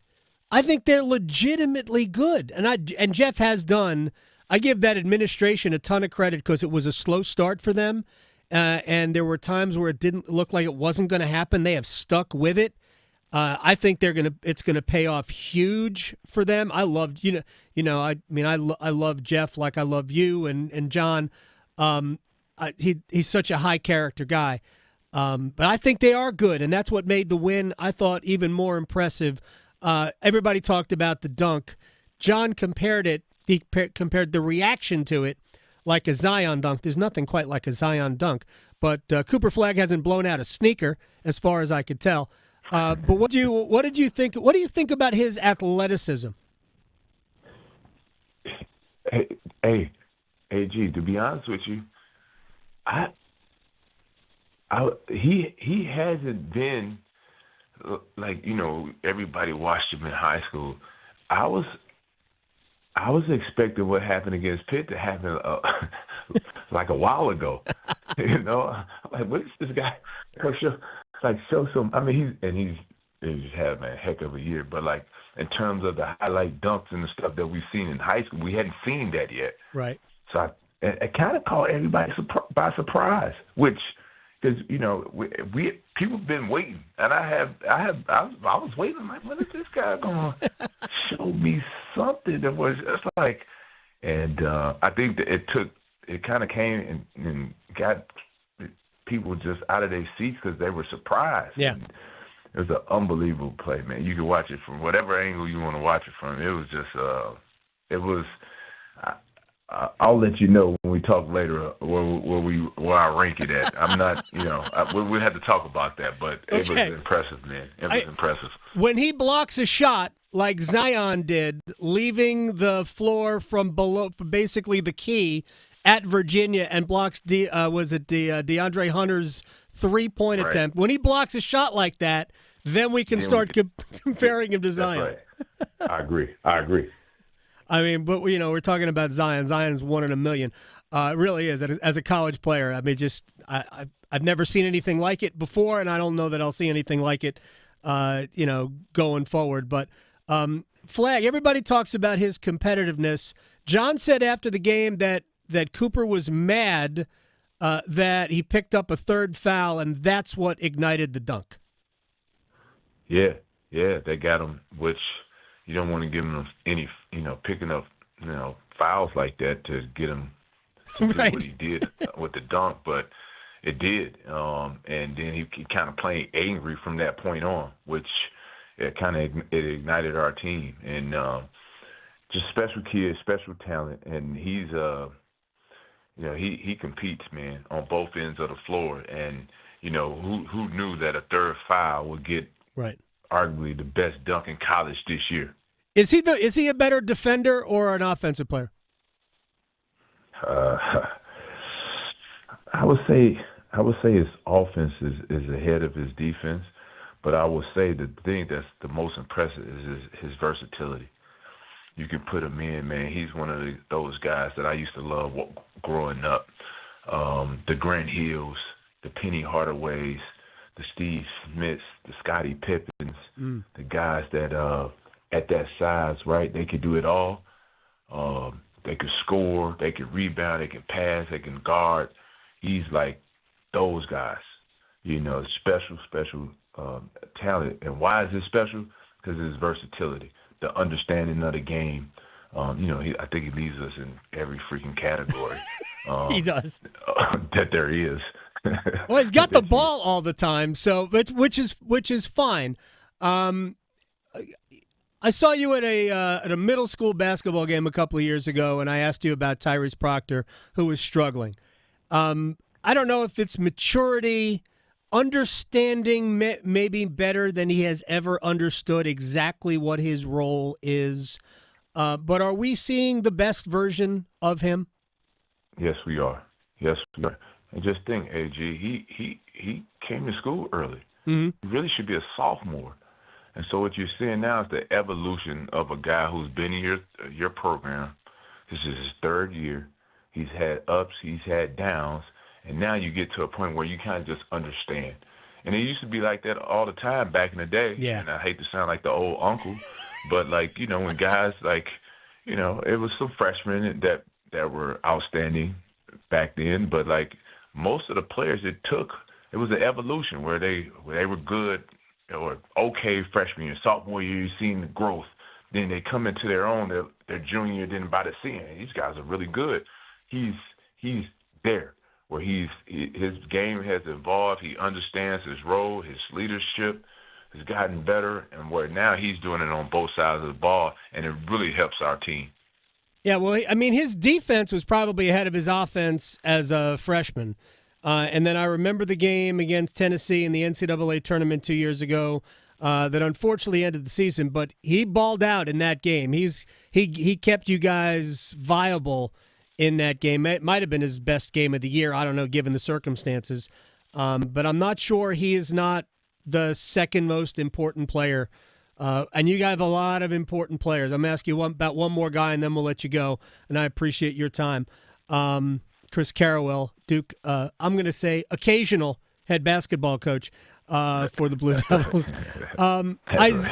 Isaiah Evans. Now, my son is in love with what he watched his highlights on YouTube all the time. He loved Flag, but he is a huge Evans. He just calls him Slim. I assume that's his nickname. That's good with me. What can he be? He could be. That's a great question, AJ. He could be one of the best shooters in our program's history. Really? Yeah, he's a unbelievable talent, of course, but his shooting, man. Yeah. And, he didn't make any last game, of course. Like it's gonna go, but I'm talking in terms of a guy who can really shoot the ball with range and with size. I think that's the thing that surprises you about if you ever meet him, he's 6'7". Yeah. Got great size, and he shoots it like he's a 6'2", 6'3". Got an unbelievable shot, man. And so as he continues to get better on both ends of the floor, of course, but his defense, his shooting, man, is already he has a elite skill, and that's his shooting. Yeah, if you can shoot the ball, you can play forever. If you can shoot, I argued that about J.J. Redick when he came out of school. I'm like, he can shoot, he's gonna play. He had a pretty good. Okay. He's gonna be okay. He had a pretty good career. Well, Evans already has a win. I mean, the Auburn game. I know the team played great. No, that was the game. That's the Isaiah Evans game. It's unbelievable. He came off the bench, made 6 in the first half. It was because I thought when he made his first one, I really thought Auburn was going to run away. I mean, no, this was not about you. Auburn's super impressive, and I know their big guy is hurt right now, or at least was hurt for a little bit. You sound like you're playing hurt. I'm gonna let you go. I hope everything is good. Happy New Year to you. I will hope to see you soon, hopefully before the ACC tournament. Yes, sir. Thanks a lot, man. Take care, buddy. You got it. Chris Carwell here on the Adam Gold Show. Here's my hope. I hope that Chris was not under the weather. Did he sound like he might have had a cold or something, right? A little bit. So, hope he's all right. No joke. I met Chris. He wasn't coaching yet. It was just a couple of years out of school. There was a charity basketball event over in the American Tobacco campus in Durham. There is something called the Cage. It's an outdoor basketball court, but it's enclosed in a big steel cage. It's not for wrestling. And anyway, we hit it off, and we've kept in touch ever since. He started out as he was in charge of the team managers at one point, and he kind of coached his way up the ranks. He's simply one of the best human beings you'll ever meet, ever. And so we've stayed in touch the entire time. He is just a super, super dude. He could have texted me and say, Adam, I'm sick. And I would have been like, that's good. Don't worry. We got it covered. I want to bring up one Hurricanes thing because I got a question on Twitter. People who listen to the podcast or listen to this show, and I talk about the Canes. Our friend Christy from Penn Station Subs, they listen to the podcast or they listen to the aftermath. I do the post-game show on their way out of the arena. They're season ticket holders. Some people listen to the podcast. I get tons of people. We're the biggest Canes podcast in Australia. Love it. Down under. So one of our friends likes when I say down under. Oh, really? Okay. Yeah. Perfect. So Ryan asked, and it's based on the podcast. I agree. Pyotr Kochetkov hasn't played consistently this year. It's a fact we are only paying him $2 million versus Aho, $9.75 million. Svechnikov, $7.75 million. I'm throwing the numbers in here. Natchez, $6.5 million. Shouldn't the blame go there? So it does bring to mind this, because I think this is a legitimate conversation to be had about not just this team, but any team in any professional sport. There is a level of responsibility that comes with the salary that you receive. And that responsibility really is about performance. And I understand. Svechnikov makes a lot of money, is expected to score goals. Aho makes a lot of money, is expected to score goals. Same thing with Natchez.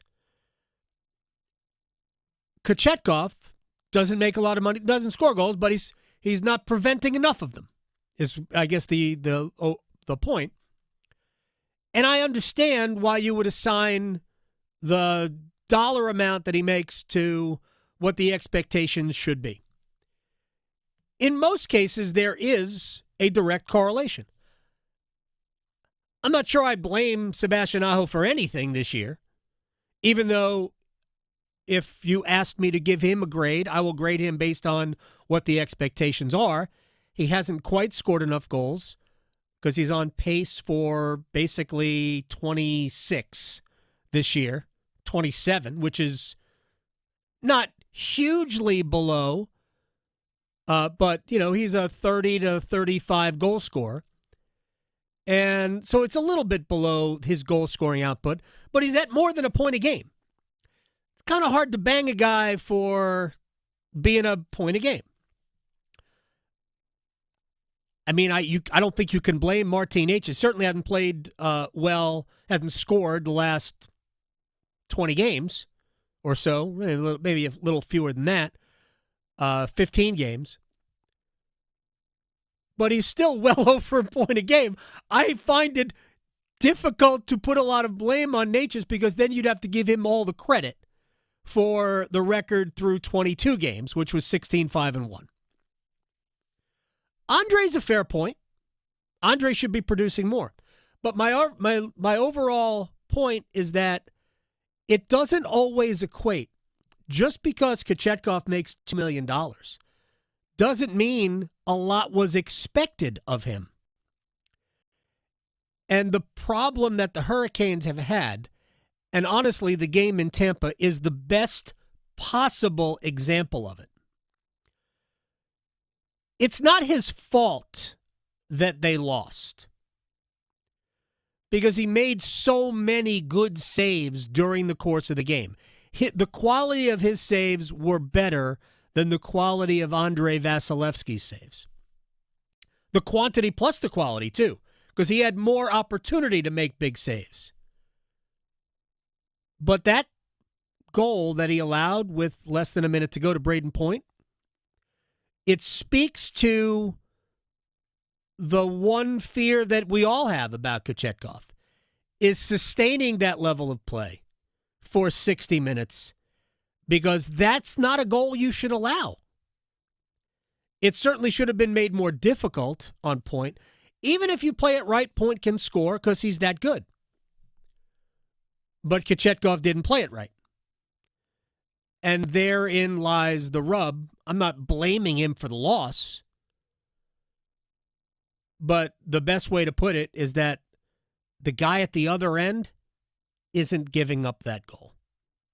Now, he did give up a very soft goal. The Andrei Svechnikov goal was Charmany soft. But that was in the middle of the second period as opposed to 1 minute left. Actually, 51 point something seconds left. So, again, blame isn't the right word. And I think you look at the bigger picture, and I think we would all agree that Kochetkov, it's just sustaining it, not only within the game, but game to game. We have yet to see him go back-to-back 60-minute great. We haven't had that yet. Of course, the team has also not done that over the last 18 or so games, right? We haven't won 2 in a row since the 15th and 17th of December. We'll give it a shot. We'll try to start a one-game winning streak tonight against the Toronto Maple Leafs. And when we place bets, I will guarantee that the Hurricanes will win. Okay. I will guarantee it. Next. Serving it up hot and fresh every day. Adam Gold on the North Carolina Sports Network. It's okay not to be okay. Feelings of loneliness, anger, and worry are completely normal, and you're not alone. If you need help coping, call, text, or chat the free 988 Suicide and Crisis Lifeline. Someone is always there to talk, day or night. Together, we will find the care that works for you. Just call, text, or chat 988 anytime to talk to a trained counselor who will listen, provide support, and connect you to other resources that can help. Let's get through it together. Brought to you by the North Carolina Department of Health and Human Services. Did you know that since you have public power, your electricity is operated and controlled by people in your community, not by a for-profit, investor-owned company? These local folks are directly accountable to you. They don't answer to shareholders. They make decisions for the good of your community. What's more, your public power provider invests in your community, providing jobs and supporting your local economy. Local people working together to meet local needs. That's public power. Learn more at electricities.com. Oh, football fans, time to buckle up because for the first time ever, 5 straight days of playoff football in college and pro, FanDuel celebrating with the great playoff payoff. I love that. Adam Gold here from my friends at FanDuel, America's #1 sports book, and that is a no-sweat same-game parlay every day for all 5 days. With a no-sweat same-game parlay, you can combine your bets from the same game for a chance at even bigger winnings. If it doesn't hit, you'll get your bonus bets back. FanDuel.com/AGS. Be a part of it. FanDuel.com/AGS and have fun. 21 and over and present in North Carolina. Opt-in required. Minimum 3-leg parlay required. Refund issued as non-withdrawable bonus bets that expire 7 days after receipt. Max refund $5 unless otherwise specified. Restrictions apply. See terms at sportsbook.fanduel.com. Gambling problem? Call 877-718-5543 or visit morethanagame.nc.gov. The North Carolina Department of Health and Human Services is looking for people age 21 or older to volunteer in long-term care facilities. Community Advisory Committee volunteers help residents and their families advocate for the needs of individuals living in long-term care facilities, such as nursing homes, assisted living facilities, and family care homes. Volunteers must complete orientation and training to become designated and certified representatives of the Long-Term Care Ombudsman Program. Visit ncdhhs.gov/aging to find your county's ombudsman. As fall championships begin, the Governor's Highway Safety Program would like to remind you to buckle your seatbelt when traveling home from today's events. Whether you're driving out of town or across town this holiday season, wearing a seatbelt is your best defense against injury or death in a crash. During the busiest time of travel, prioritize your safety and buckle up. Every seat, every time. And remember, click it or ticket. It's the law. This message brought to you by the North Carolina High School Athletic Association and the Governor's Highway Safety Program. Healthcare.gov has plans for health because you have plans for life. All plans cover doctor visits and emergency care to keep you and your family running strong. All plans cover hospital stays and prescriptions so you can have peace of mind. Visit healthcare.gov to explore health plans from the brands you know. 4 out of 5 customers can find a health plan for $10 or less per month with financial help. Healthcare.gov is here for you. Final deadline to enroll is January 15th. Paid for by the U.S. Department of Health and Human Services. AARP is working hard to make sure people in North Carolina are getting the most out of life. Whether it's helping you stay healthy, save more money, care for loved ones, or simply have some fun, AARP is making a difference in communities across the state. You have a wise friend and fierce defender with AARP. Learn more about progress being made for older adults in the state by listening to AARP Without Limits. You can find the latest episodes of AARP Without Limits wherever you listen to your podcasts. This is Adam Gold. We don't need Al Roker in a suit doing yoga. No. And Al, to his credit, recognized that and said, you know what? I am not getting into Warrior 2. I'm stopping at Downward Dog. There will be no, he didn't get to that. Like, heck no. The Adam Gold Show.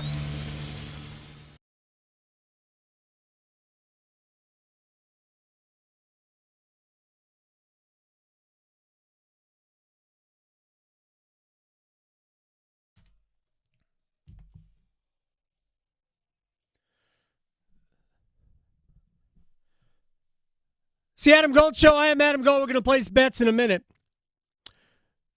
So I remember I mentioned earlier that our friend Randy from ESPN Wilmington, Randy Slack, heard us talking about maybe starting a little trivia just for giggles. Can't really do it as a contest. I think it's bad as a contest, all of that. But I would be willing to field trivia questions. And he sent me a trivia question. Which, of course, had nothing to do with sports and was very Randy Slack-ish comedian, part-time comedian that he is. I wonder if that's an insult. Yeah, well. He's a very funny person. He is a funny person. And I think he does stand up. So Man, I would think you have to have the most guts ever. Yeah. To do that. Oh, yeah. Have the spotlight on you and everything. Woo! It's the hardest thing in the world to do, I think, is to make people laugh. I know. Really do. I love making people laugh, but to do it on a stage where everyone's staring at you. My job right now is to make you laugh. Yeah. Not easy. Not easy. And when it's not going well, it's hard to dig yourself out of that. It is, too. A joke could go sideways. Yeah. I've seen comedy shows because I love watching comedy, and it can go sideways real fast. I agree. We try to make people laugh on this show. Yeah, we try. Whatever.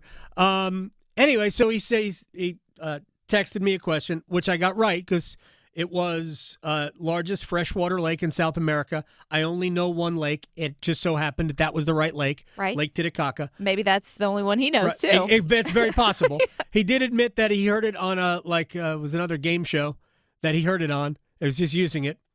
So I'm trying to who is it? Kendrick sent me a trivia question. Oh, nice. Which I got right. Oh, did you? Right? Yes, I got right because I checked it after the fact. Oh, good. Texans won their first playoff game in 2012. Who was the quarterback? And it was the former University of Virginia quarterback, Matt Schaub. Oh. He was the quarterback. And now I saw another trivia question. The Washington, the Commandos, as a franchise, have not won a playoff game since 2005 when they beat the Buccaneers. Who was the quarterback of that team in 2005? And as it turns out, both quarterbacks in the game were left-handers. Who were the two quarterbacks? And I legitimately cannot. I'm trying to figure it out, and I can't come up with the two lefties that played in that game. Yeah. So I'm trying to do it without hurting yourself. I don't win anything. Yeah, no. So it's just it's fun to can test I get yourself. it right? Mm-hmm. And I can't come up with either left-handed quarterback that played in that game. I know Yeah. Jim Zorn coached the Commandos, but he didn't play for them. Yeah. And I can't recall a lefty quarterback that played for the Bucs that wasn't named Steve Young, but by that time Steve Young was long gone from Tampa. I'm sure once you hear the answer, it'll be like Yeah, when it'll you're thinking of a smack lyric. me in the face. You're like, oh, yeah, that's It will right. smack me in the face. All right, it's time to stretch. Well, and for some people, it might be time to get another coffee. However, it may not be a great idea. So, there's been a study where some scientists had tracked people's health for 10 years, and they split them into 3 categories. People who drank coffee in the morning, people who drank it all day, I know them too, and people who didn't drink any at all, ever. So, and I used to be one of those people a long time ago. That didn't drink coffee? Yes, I used water. But Rod Brindamore never drinks coffee, I believe. I know, that's, yeah. Justin Williams never drinks coffee. See, I only started that a few years ago. But anyway, that's beside the point. So they found that morning coffee drinkers had a 16% lower risk of dying for any reason and a 31% lower risk of dying from heart disease compared to the non-coffee group. Morning coffee drinkers? Yes. All right, now, I'm asking this for a friend. Yeah. What if you, never stop drinking coffee? Does that make it more likely or less likely you'll die from a heart attack or heart disease or anything like that? They're saying that the people who do it all day may be on the other side because they said, quote, moderate coffee drinkers saw the biggest benefits, and they defined that moderate as 2 to 3 cups of coffee each morning, but the benefits dropped by half for people who drink it all day. So there's a sweet spot where you use it for morning time, and then that's it, which of course they probably don't like my kind of coffee that looks like chocolate milk. So that's the whole other thing. But hopefully you had some coffee and we can make some good bets today. Yes. Place your bets. Here we are. I bet you slice into the woods $100. Gambling is illegal at Bushwood, sir, and I never slide. Okay, you can owe me. I owe you nothing. All right, have at it. Yes, I'm doing all football today because tomorrow UFC comes back this weekend, and I'm so excited. Okay. So my bets will be UFC tomorrow. So today, football this weekend. Give me the Chargers They're going to be in Houston taking on those Texans that you mentioned. I think this is going to be a stupid close game because both of these teams are probably going to do stupid stuff. So give me the Texans to win at home, even though they're at-home underdogs, plus 130. They are underdogs. We'll do all NFL tomorrow. All of our NFL bets will be tomorrow. I'm not doing anything NFL tonight. We're going to start with college football. I've got 2 college football plays. That's how the gamblers say it. I'm so bad at this. Don't ever do what I do. Ever. Ever. I think Penn State wins the game, really, because I'm rooting for Notre Dame. So I'll take Penn State outright, plus Riley Leonard anytime touchdown for Notre Dame, plus Ty Warren, tight end for Penn State, anytime touchdown in a 3-leg parlay at plus 550. Oh, okay. Well, this one, Denver Broncos in Buffalo taking on the Bills. I think this is going to be an easy win for the Bills and a super high-scoring one, so give me the Bills and the over 47.5. That's plus 135. All right, Riley Leonard plus at least 30 rushing yards. Ty Warren at least 50 receiving yards. It's plus 30 and plus I don't know what that thing is. Raleigh to Boone, Charlotte to Chapel Hill. Your Carolina is covered. Adam Gold on the North Carolina Sports Network. And we are off on the great playoff payoff on FanDuel, America's #1 sportsbook. Adam Gold here for my friends at FanDuel, and 5 straight days of football playoff action. College tonight and tomorrow, pros the rest of the weekend, plus on Monday. And here we go. Tonight, your single game parlay is Notre Dame outright, Riley Leonard anytime touchdown, and then Nicholas Singleton from Penn State anytime touchdown. And if you do that, even if you don't win it, you get bonus bets back. The great playoff payoff. FanDuel.com/Adam Gold. FanDuel.com/Adam Gold. The great playoff payoff just sounds great. 21 and over and present in North Carolina. Opt-in required. Minimum 3-leg parlay required. Refund issued as non-withdrawable bonus bets that expire 7 days after receipt. Max refund $5 unless otherwise specified. Restrictions apply. See terms at sportsbook.fanduel.com. Gambling problem? Call 877-718-5543 or visit morethanagame.nc.gov. Tonight's forecast calls for Hurricanes hockey. Nation scores! Everything is going in for Marty Necas, his 10th of the year. Storm Watch with Adam Gold at 7. Puck drop at 7:30. Necas, he scores! It's a 4-point night for Marty Necas, and he is supernova right now. On your exclusive home for the Carolina Hurricanes, 99.9 The Fan. What's this? We're expanding the North Carolina Education Lottery Winners Club. That's a pretty big wrecking ball. Well, with all these new scratch-offs, this place is going to be packed with new winners. Okay, let's go ahead and knock this wall down. This is where we're putting the polo field. Whoa, patience, Trixie. This month's tickets are loaded with $150 million in total prizes. The Winners Club awaits. Must be 18 to play. Approximate overall odds of winning range from 3.31 to 4.55. Problem gambling helpline 877-718-5543. All of us have a role to play in promoting a mental health friendly workplace. Whether we're a CEO, manager, coworker, or someone with a mental health condition ourselves. So what can I do to help? Learn more at whatcanyoudocampaign.org. Don't go through another year with all that high interest debt. Let Loan Pronto wipe it all out now. Hey, it's Dennis Cox. Loan Pronto's Rapid Equity Loan makes it easy to pay off all your credit cards or tackle that 2025 home improvement project. Get cash in your pocket fast. No appraisals, no paperwork, no waiting. Loan Pronto's AI-driven tech gets you approved and funded in as little as 1 day. One client got $150,000 approved in under 24 hours. Paid off all their credit cards, 2 cars, and a personal loan, saving over $1,500 per month. With low fixed rates and lightning fast transfers, you can do it too. Consolidate debt, improve your home, take control of your finances. Imagine being credit card debt-free by this time next week. Don't wait. Call Loan Pronto now, 919-381-1760, or visit loanpronto.com. Get a free rate quote with no hard credit pull, 919-381-1760, loanpronto.com. Equal housing lender, NMLS 1661781, subject to lender approval, NMLSconsumeraccess.org. This just in, hot off the bench press. Planet Fitness has added new strength equipment. Save $28 or more when you join today, and you can be one of the first to try it out. We're raising the bar with new benches, and our new hack squat will have you actually looking forward to leg day. Plus, we're still repping all of the best-in-class equipment we've always had, with most clubs open 24 hours, so you can work out your way on your time. So let's do this. Join Planet Fitness today and save $28 or more. Just $1 down, $15 a month, cancel anytime. Deal ends January 10th. See Home Club for details. This hour of the Triangle Sports Leader is powered by Ritchie Law Firm, injury lawyers. Ritchie Law is on top of it. Go to ritchielaw.com. That's ritchielaw.com. They score! WCMC HD1 Holly Springs. Take us with you on the radio, Instagram, TikTok, Alexa, and YouTube. 99.9 The Fan, the Triangle Sports Leader. You're listening to The Adam Gold Show on the North Carolina Sports Network.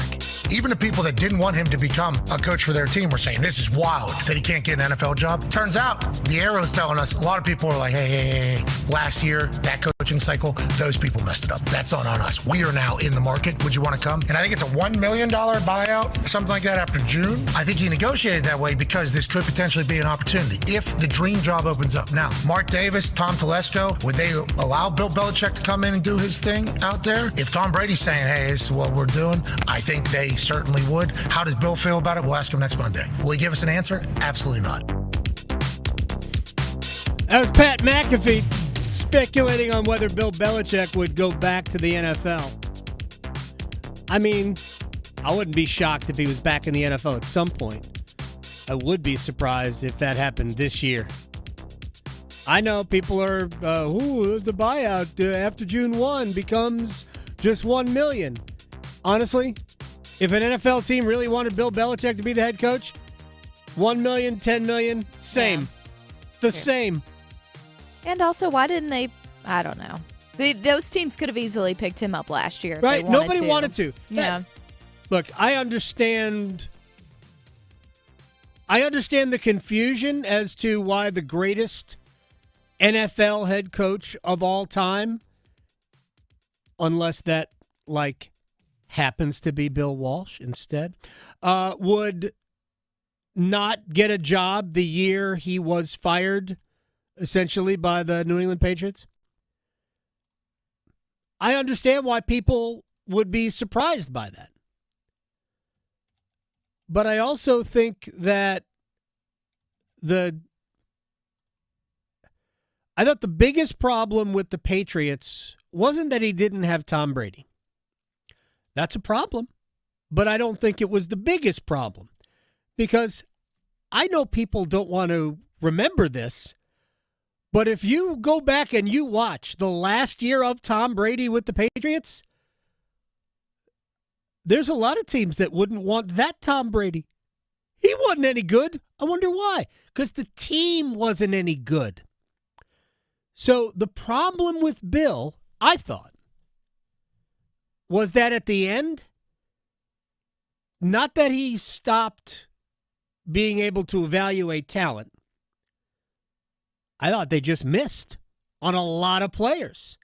He didn't have good talent. They had the worst skill position players in the entire NFL, Brady's last year. It ain't a surprise that they lost. It's amazing they made the playoffs. It largely was because the division was so terrible. Now, Buffalo's great. But to me, that was the issue. It was they just didn't, and if they just didn't have good personnel. And if you're a team that is interested in Bill, knowing that he was going to demand full control of everything, I get why teams weren't interested. Atlanta made a choice, not between Bill Belichick and Raheem Morris. They made a choice between Bill Belichick and their team president. That was their choice. They decided to keep their team president in charge of player personnel, and they hired Raheem Morris. I would point out that the people who made the decision to give Kirk Cousins that contract won the debate over Bill Belichick. So it does appear that the Falcons might have screwed that up, but I also think that Raheem Morris is a really good coach, and he'll be fine. With all of that said, it's Wall of Sound time. The Wall of Sound is a function of this studio. There's no doubt about it. There actually is a little bit of breaking news, not really relevant to locally, but Adam Schefter did report that the Las Vegas Raiders have relieved Tom Telesco of his duties as general manager. The GM. Mm-hmm. So he's out now. 2 days ago, they fired Antonio Pierce and made a point to say that they were keeping Tom Telesco. They're not. As of 2 minutes ago from Adam Schefter. That is very Raiders. I know. It's very possible that Tom Brady went, wait a second, we're not firing the GM too? What about him? Yeah. Why are we firing that guy? I'm sure that's what happened. Yeah. All right. I would have kept Antonio Pierce anyway, but that's just me. All right, let's get to the Wall of Sound and Kevin Keats, NC State basketball coach. So not only did NC State get a great win last night, and again, I said this at the very top of the show and a couple of other times, I was impressed. I actually think there's something there. And I'd love to see them gain some consistency. If Mike James can come back, that'll obviously be a huge bonus. But I thought there were 5 or 6 really good pieces on the court. The one thing they don't have is a go-to guy. Like Notre Dame has Burton, right? You knew he was going to have the ball in his hands at the end. You couldn't decide who's going to have the ball in their hands at the end of a game for NC State. You just couldn't. Anyway, coming off the big loss at Wake Forest, this was a good win for Kevin Keats. Well, we got competitors in that locker room, and we didn't like the way we played. I mean, we really didn't. And, this is, as we go through this season, we're going to have ups and downs. We completely know that. Not only us, everybody in our league and everybody in the country. It's can you bounce back and get better? And, we looked at the schedule. We knew we had a really good Notre Dame team coming in, especially, when Burton returned. Obviously he had 23 points out his first time back. But we didn't like the way we played, especially on the defensive end, and we wanted to get better. They did, and now they get North Carolina, who has won 2 in a row. Has North Carolina really won 2 in a row? Very nice. And Kevin Keats and company got to get ready. Just another game that we got to be ready for. I mean, we have to be ready for it, and we'll go back, in the next couple of days and see where we can clean up from this game. What I'm worried about more with us is how do we get better, because we can't focus. Our focus more going into Notre Dame was about NC State opposed to Notre Dame. So we're going to do some of the same things, like, all right, how can we get better as ourselves, and then obviously we'll turn our focus to Carolina. All right, we're going to move on from this in a second. Yesterday, Victoria, we had a clip of Ian Jackson in the locker room after the UNC win over SMU. Can we grab that just because it's entertaining? So this is what we do. We ask players about rivalry games that may or may not be the main rivalry for these schools. And we've talked about this. Rivalries are for fans, not really for players. Aware players will be aware of the magnitude of certain games. Kids today who go to UNC are, in general, if there is a rivalry game, we all understand. They're talking about Duke. So Ian Jackson, who has had a dynamite year so far for UNC, was asked about this Sunday's rivalry game with NC State. First chance at a rivalry game coming up on Saturday. You looking forward to that? NC State, your first rivalry game here at UNC. I saw rivalry? Yeah. NC State's a great team. Every team in the ACC is a great team. It's a hard conference, but we just want to go out there and play our game. We're not looking into it as a rivalry. We just want to go out there and win another game in conference play. But they're a great team. So you're saying it is a rivalry? Whatever you guys want to describe it as. The first response from Ian Jackson was, "It's a rivalry?" Yes. And then it was Chip Alexander, who from the News and Observer, who followed up with, "So you're saying it is a rivalry?" And he went, whatever you want to say. Right. Right. That's very Dave Doran-like, by the way. Oh, yeah. You see, here's the thing. It is a rivalry. And I've said this before. Jimmy Black, who is a legend of North Carolina. Legend. And we could call him up right now. And if Jimmy wanted to talk to me, which I don't know if he does, and he would tell you that when he played, Carolina State was the bigger game. He would flat out tell you that. Carolina State was the bigger game. All right, one final thing. That was great from Ian Jackson, by the way. Paul Feinbaum, ESPN, SEC Network on Penn State versus Notre Dame, James Franklin versus Marcus Freeman.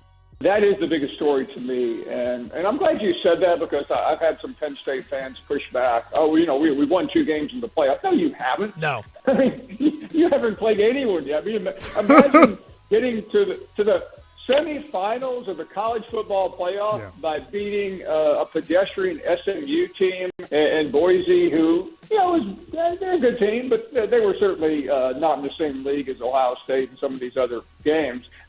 So.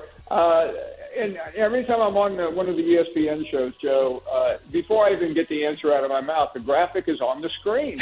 You can't. You can't erase James Franklin's record. I just want to use that to illustrate a point about the college football playoff. 12 teams, theoretically, the 12 most deserving teams made the playoff, right? How did Paul Feinbaum, college football expert for ESPN, how did he characterize those teams? Pedestrian. Yep. That was SMU. Pedestrian. Mm-hmm. I'm not arguing one way or the other, but that's what he said. Pedestrian. And about who was the second team was, now I forget, whoever it was, Boise State. He went, they're a good team. It's the playoff, competing for a national championship. They're just all right. So, again, and I'm not even debating. What I am saying is what people like me have been saying all along, what Dabo Sweeney said. These teams aren't really competing for a national championship. We're just filling out a bracket so we can have more games. Clemson falls into that category. They weren't any good by college football playoff standards. So, Paul Feinbaum told on the whole system right there, but that's fine. All right, when we come back, Mike Felder, It's Felder, the Substack, food, football, fun, matchups with Mike Felder. Oh, I owe people a pick. I'm going to do that right now, very quickly. In the place your bets, right? I didn't get to the Hurricanes. Guaranteeing a Hurricanes win. American currency has been wagered on Toronto tonight at plus 155. Oh, I see. So, sacrificing my hard-earned money. Yep. Air quotes. So, the Hurricanes can get a win because I suck at this. Buy a win. So, $5 for you so the Hurricanes can win. Mike Felder next. Going beyond the box scores. Adam Gold on the North Carolina Sports Network. It's bowl season. Listen for college football's best through January 20th. Every major bowl will be brought to you live. Touchdown! Travion Henderson, 66 yards, and the Rose Bowl route is on for the Ohio State Buckeyes. Bowl season on 99.9 The Fan and Buzz Sports is presented by Wilkinson Chevrolet Cadillac Buick GMC in Sanford, Amedios, and Roofworks. It's bow time. A leg and thigh dinner from Bojangles for just $5.99. Leg and thigh dinner from Bojangles for just $5.99? So crispy. So crispy. And juicy. And juicy. So much flavor. So much. Stop it. What are you doing? What, you expect me to get this delicious deal and not say anything? You're unbelievable. You're unbelievable. With a boldly seasoned leg and thigh, choice of fixin', a biscuit, and legendary iced tea, it's a deal so good it's worth repeating. So eat and repeat while it lasts. It's bow time. It's bow time. Dine in, drive through, or tap your favorite delivery app and have Bojangles come to you. Satisfy your craving for flavor right now with Bojangles 2-piece dinner. 2 pieces of Bojangles dark meat chicken, your choice of fixin', a biscuit, and iced tea for just $5.99. That's right, just $5.99 for limited time at participating Bojangles. What are you waiting for? When you're hungry, it's always Bo time. Drivers who switch and save with Progressive could save hundreds. With that kind of money, you could go big time and switch to the expensive shampoo with amino acids. Sure, you don't know what those are or why you need them, but it sounds very impressive. And if you switch and save hundreds, you can massage it into your scalp every day. Now, if only you can get people to lean toward your head to smell those aminos. Switch to Progressive and you could save big time. For shampoo. Progressive Casualty Insurance Company and affiliates, not available in all states. Potential savings will vary. Military veterans and active duty service members, you could become a certified cyber warrior with just 12 weeks of training at My Computer Career. Cybersecurity specialists are in high demand, and IT pros with these skills often enjoy abundant opportunity and a great lifestyle. Protect our people, liberty, and treasured institutions from cyber threats. GI Bill, SkillBridge, and other VA benefits are available to those who qualify. Learn more at mycomputercareer.edu/CWP. That's mycomputercareer.edu/CWP. At Uline, the prevailing opinion is, if you don't live it, you don't believe it. The people at Uline believe in hard work, and they live it by being there 24/7 to answer your call, having 41,000 items in stock, and offering same-day shipping from 12 locations across North America. Business owners, sellers, buyers, shippers, and packers believe it. Uline is the hard-working, dependable source for your shipping and industrial supplies. Visit uline.com. Organize easy. Organize tough. Customize your work truck or van with upfit solutions from Van Products. Steel and aluminum shelving, toolboxes, data files, cabinets, drawers, conduit carriers, ladder racks, everything safe and secure. Everything built as unbreakable as you by Adrian Steel. Backed by the best warranty in the business. 3 years, 36,000 miles. Everything custom installed by Van Products so you know it's done right. From a single work rig to a fleet, choose custom installed upfit solutions from Van Products. What's better than one win? 3 wins. With Straight Savings, you keep your own phone, get one line for only $25 a month with real unlimited data, and get rewarded with a $200 phone credit after 12 months. It's a win-win-win. Head to Walmart or visit straighttalk.com today. Switch to Straight Talk. Less dollars, more sense. Straight Savings Plan enrollment requires compatible unlocked device and new line of service. Bonus device credit requires 12 months of active service. Offer ends if eligibility requirements are no longer met. Taxes and fees apply. For network management practices, see Straight Talk's terms and conditions. This is Adam Gold. What, a minute 53 into the game? Heat of the moment? Right. What kind of heat of the moment is that? We haven't even gotten to simmer yet. I know. Did someone flip him off in the parking lot? Like, what are we seriously. The Adam Gold Show.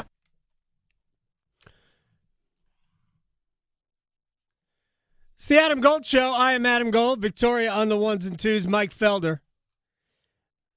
From It's Felder, the Substack, Sirius XM. Football brainiac. He will join us. We'll talk about tonight's game between Penn State and Notre Dame. We'll also hit on Texas and Ohio State. I don't think it's unfair to call Penn State, Notre Dame the undercard. I think most people are looking at Ohio State, Texas as like whoever wins that game is probably going to win the national championship. I do think that it's more true if that's Ohio State. I think it's more even if it's Texas versus either team that wins between Notre Dame and Penn State. And, oh boy, won't the Big Ten be flexing its muscles if it's Ohio State, Penn State. I do think that the playoff was seeded poorly. Doesn't mean we wouldn't have gotten to these 4 teams anyway. I said this about Penn State. While they have really no credentials to be where they are or, to have been seeded and given a home game, I did appear, when I watched them, they look the part. They look like a great team. So, and they're playing better. They seem to have kind of hit their stride as well. All right, Mike Felder is going to join us in a sec. So I've mentioned the question before about Hurricanes, by the way, may play the Maple Leafs tonight. And yes, this is what I do. Because I'm bad at wagering, awful at it. So whatever I do, probably you would be better off doing the opposite. I did. I put American currency down on Toronto to win tonight. So the Hurricanes will win because I'm bad at wagering. Anyway, so I brought up the question of that I was asked about why shouldn't we blame Aho, Svechnikov, Necas because they make more money than Kochetkov, who makes less money. And we've already discussed that. So Joey responds because I said Aho, hard to blame Aho because he's at 43 points in 41 games for the team's inconsistencies because even though he hasn't played as well as he thinks he's capable of playing, and I think I've said I would only give him a B a B probably for this season, judging it against himself, not against anybody else. Why does Necas get a pass? 47 points in 41 games. Yeah, but he's only done this over this last stretch. I'm like, yeah, I get it. 47 points in 41 games? How many of the first 22 games did Martin Necas give you? I mean, did he put in the win column by himself because he was on such a heater? So if you're asking me why he gets a pass, that's why he gets a pass. Not last year, but 2 years ago, and I forget the stat now because we didn't need it last year because he wasn't doing these things. 2 years ago, Necas had, I think it was 5 different goals that either got you to overtime in the closing seconds, including one goal, I think it was against the LA Kings, that happened inside of a second, like in the 0.6 seconds or something like that, or an overtime winner. I had 5 different goals that did that. Literally handing the Hurricanes points. I think it came out to, it was more than 5 because I thought at one point I put 13 points in his locker. Like he basically has given you 13 points. That was a couple of years ago. He had a lot of the same issues that he's having this year in that he goes through a funk. Like most players go through a little bit of a dip. We do need Necas to score if this team is going to be as good as it can be. When Necas and Svechnikov, Aho and Jarvis are all scoring, Hurricanes are one of the best teams in the league. And for the most part, of late, they're not all scoring. And right now, really only Aho is posting points on a consistent basis. Jarvis has been better. But really only Aho is posting points on a consistent basis right now. And that speaks a lot to the inconsistencies of this team. The truth is that Necas was on such a heater for such a long time that it masked the fact that Kochetkov wasn't being good. He wasn't playing 60-minute games. And when he gets back to doing that, when he can play, and we're getting a lot closer to that, then they're fine. So, but they need the scoring. They need the scoring from those 4 players so the depth scoring doesn't have to carry you, because the depth scoring shouldn't carry you. The depth scoring should enhance the big guys. You need both, but you need your big guys really all the time. And Carolina just hasn't had enough of their big guys all the time of late. Toronto, by the way, comes in. They lead the Atlantic. They have been very good. They have some injury issues, but they also come in with a player who has absolutely lit the Hurricanes on fire in his career, John Tavares. And because they have Austin Matthews playing center, although he has been banged up and missed a fair amount of time, he is back in the lineup, although they said he's not going to be 100% the rest of the season. So he's fighting through something. But I expect him to play, and we should expect John Tavares to be a going concern for the Hurricanes. Canes were a pretty substantial favorite tonight, which is a little bit of a surprise, but based on their recent run of form, it's essentially been win, lose, win, lose, win, lose, win, lose, win, lose. They lost last time. They're on the win track. Let's hope I lose $5. I didn't bet very much. I never do. I don't enjoy it the way some of you do. I just don't. It just doesn't enhance. It's more about, can I guess right than am I trying to win any money? Because I can't, because I'm bad at it. So all I'm doing is trying to minimize the money I lose. That's the way I look at gambling. I don't know how you look at it, but that's the way I look at it. But a big game, and it starts the 3-game in 4 days homestand, which is capped off by Sunday's game against Anaheim, which is the game that Eric Stahl will have his jersey go up into the rafters. And on the other side of this break, whenever we do it, we'll hear from Cam Ward about his friend Eric Stahl. Cam Ward, I just think Cam Ward and Eric Stahl are linked forever. And Cam Ward went into the Hurricanes Hall of Fame last year. And was it last year or 2 years ago? 2 years ago, it was Cam Ward. Last year, it was Justin Williams. And this year, it's Eric Stahl. Pretty good run, by the way. Somebody asked me who would it be next year. I think it'll be Jim Rutherford next year. And then after that, I think it will be Eric Cole. But we didn't even have to vote this year. We just anointed Eric Stahl the Hurricanes Hall of Famer. We just anointed him because he deserves it. And if you're looking for why, I'm just going to draw two distinctions between the two greatest Hurricanes ever. Rod Brindamore, who is the greatest Hurricane ever in my opinion, and Eric Stahl. What makes tonight, or rather Sunday, so important for the franchise is that Stahl is an original Hurricane. Brindamore was not. And that matters a ton. That matters a ton that Stahl was an original Hurricane and Brindamore was not. Let me get a quick break. We'll come back with Mike Felder on the other side. And after him, we'll hear from Cam Ward on his friend Eric Stahl on The Adam Gold Show. Raleigh to Boone, Charlotte to Chapel Hill. Your Carolina is covered. Adam Gold on the North Carolina Sports Network.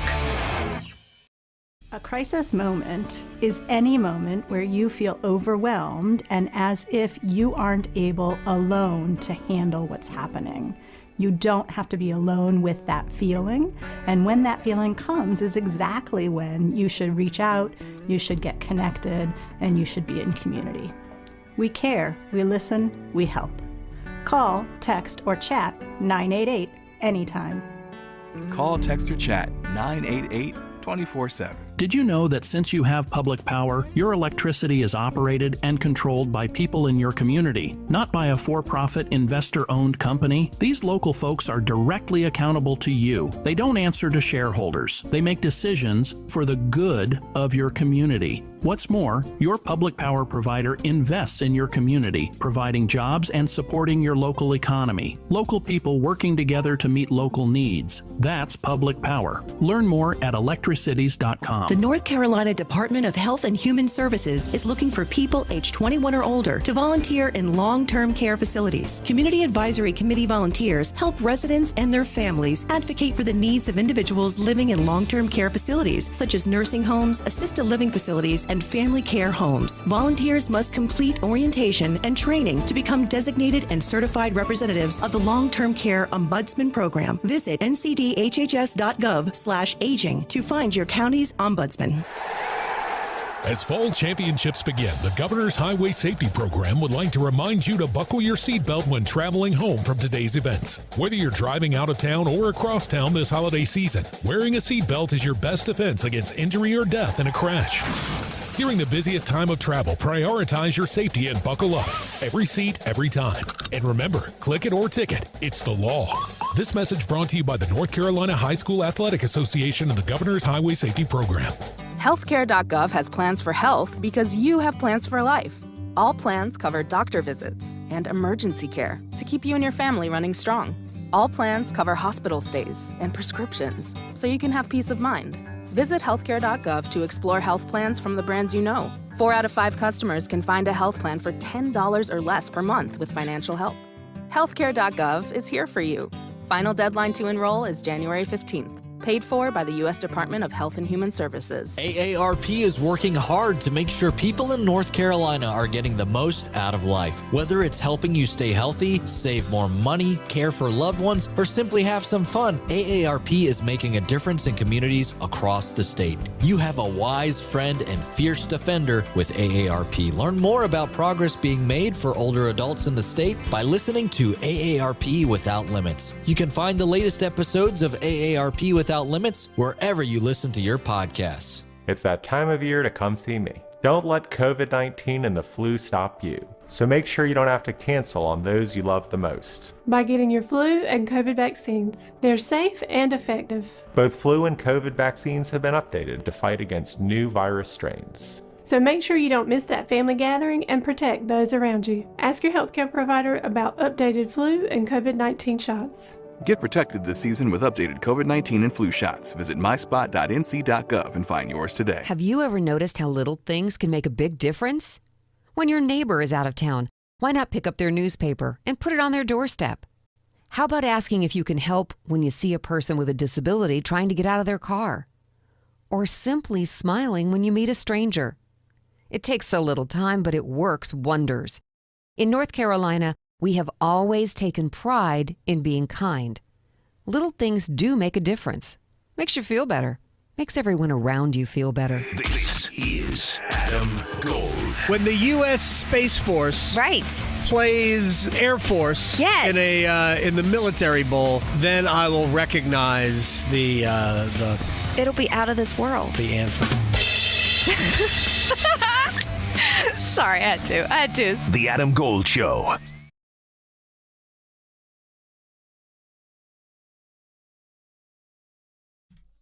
It's the Adam Gold Show. I am Adam Gold. Victoria on the ones and twos.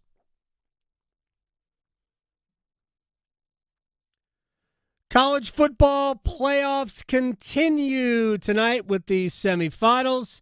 It is Notre Dame and Penn State. I have no idea which team is seeded higher, what their seed numbers are, nor do I care. I also don't believe that Mike Felder at In the Bleachers on Twitter.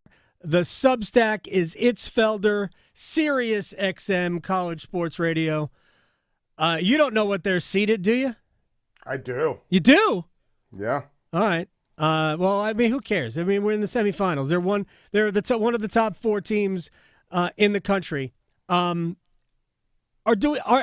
either 6 of these? and 7, by the way, 6 and 7. All right. Is Penn State 6 and Notre Dame is 7? Look at that. Yes. Good. I'll pat myself on the back later.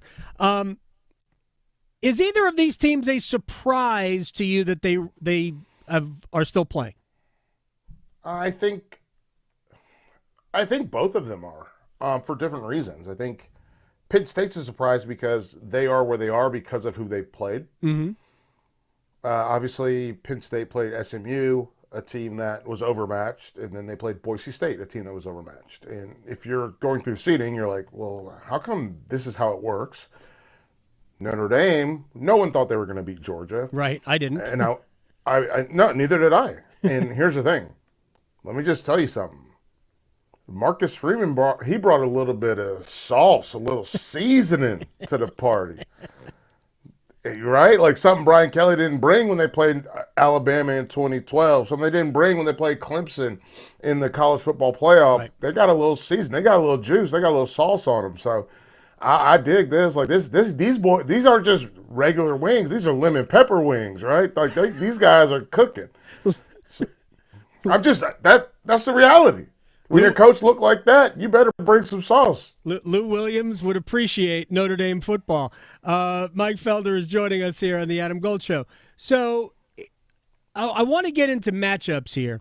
Yes, they matter. Right? They do matter. So Notre Dame is good on both lines, if I'm not mistaken, yes. and which they should always be, as Penn State is as well. So when you're looking at this game tonight, what is a matchup you believe that will give us a good inkling as to which way this is going to go? Riley Leonard, being able to run around. You got to see him in the triangle, right? Yeah, yeah. Not a great thrower, but a great runner. He can run around, and that's a problem. That's the thing you have to account for. But, I mean, these guys what are these guys? They're Buster Douglas, right? They're Sonny Liston. Like, these are bruisers. It's two bruisers. It's not going to be cute. It's not going to be fun. Right. I mean, you see the over-under in this game is what is it, 45? Yeah. Right now, 45-5. Nobody expects them to score. No one expects either of these teams to score more than 3 touchdowns, if that, and probably a lot more field goals. So these guys are bruisers, and I'm very curious to see who gets the upper hand, who takes – honestly, I'll put it this way. Tonight, whoever takes the biggest chance down the field is probably going to be the team that wins. And that's what I'm looking for tonight. All right, so because Penn State looked like they discovered their passing game in the last 2 playoff games, and maybe even at Oregon in the Big Ten championship game, which they lost. Does that give them a little bit of an edge? Because I just don't think Notre Dame has much of a passing attack. Like, granted, it might have been that Georgia's just that good defensively, but what did Riley Leonard? They didn't have 100 yards passing in the game, and they won. Part of their offense was a kick return touchdown. So can they score enough on Penn State? I think they. What's enough? Right? We just mentioned the over. Right. What's enough? We're talking about it. We're like realistically, and I do this all the time when I do like BetQL or I do like a Bleacher Report show. But like here, right? That's my calculator. Right. That's a good old school calculator. It's classic. It's got the solar panel on it. So, is that a Texas Instruments? It's not. It's a spec, so it's a knockoff. So I feel bad. My mom's not going to love that part. But the reality for me is that it's a. The reality is we're talking about 23-23, right? To get to 46 to hit the over. Yeah. 23-23. That's 3 touchdowns. That's 3 plays. But to get 3 touchdowns, both of these teams are going to have to have like 7, 8, 9, 10 play drives to get into the end zone. Yeah. Because they're not explosive. And so I don't think look, Oregon, we saw what happened when you throw the ball against them. We didn't just see it against Penn State. We saw it against Ohio State, obviously. SMU, no one's ever touted SMU's defense. No. Boise State, overmatched entirely. Boise State was a 35-minute football game. Right. In 35 minutes, they gave all they had, and then they were tired. And I know we're going to talk about Texas here in a second, but if you flip it over to that Texas-Arizona State game, we got to watch Cam Scatabo decide for his entire team. We're going to give them hell for at least 65 minutes. Yeah. And Boise State couldn't do that. So Notre Dame's got the bodies to run play for play with Penn State. I think Notre Dame wins. I'm very curious to see what they let Riley Leonard do versus what they ask him to do. And those are 2 separate things. How much will Notre Dame, how much will Marcus Freeman make Riley Leonard a runner versus allowing Riley Leonard to run out of pass formations? So him scrambling versus him as a design run depends on the health of Love, obviously. Right. We need to make sure he's healthy. But also, Marcus Freeman's a smart guy. And I joked about like him like being like he's such a handsome guy, like obviously. He is very handsome and apparently in unbelievable shape right now. Yeah. Well, listen, look at your boy. I might take my shirt off on this show. You don't know. So, but no. If you do, I will. But no. Are you serious? No. No. Oh, okay. Because I'll do it. I will not do it. I will not do it. But no, the thing for me is he's a smart guy, and Freeman is a defensive guy too, and I think that's important. Freeman versus Franklin, a defensive guy, and the thing for me with Freeman is the idea that he's gonna take this read on what are they keying? What is Penn State keying? Are they keying Riley Leonard? Is that the thing that they're keying on? If so, we're gonna hand the ball off. If so, we're going to throw the football. We're going to pull it and throw. But if they're not keying on my guy and he's carrying out his fakes after the first, I'm going to call it probably 7 minutes, if they're not keying on him as he follows out his fakes, then he's going to run. Yeah. And he's going to go make something happen. So I'm looking forward to seeing what this looks like. I'll say this.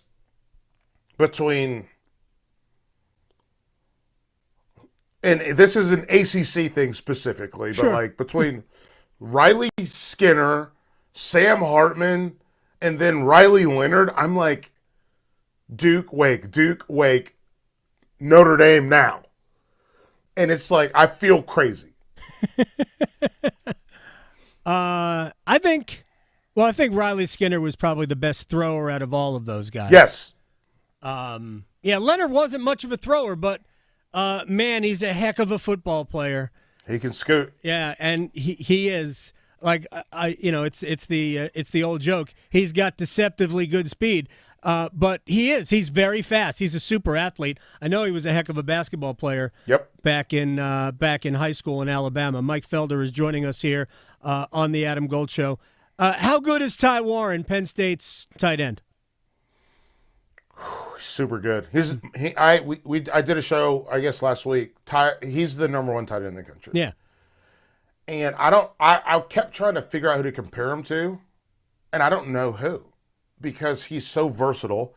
Like, everyone's going to instantly out of their mind because of the Eras Tour and everything. They're going to compare him to Travis Kelce. Oh, I think you're going to compare him to Taylor Swift.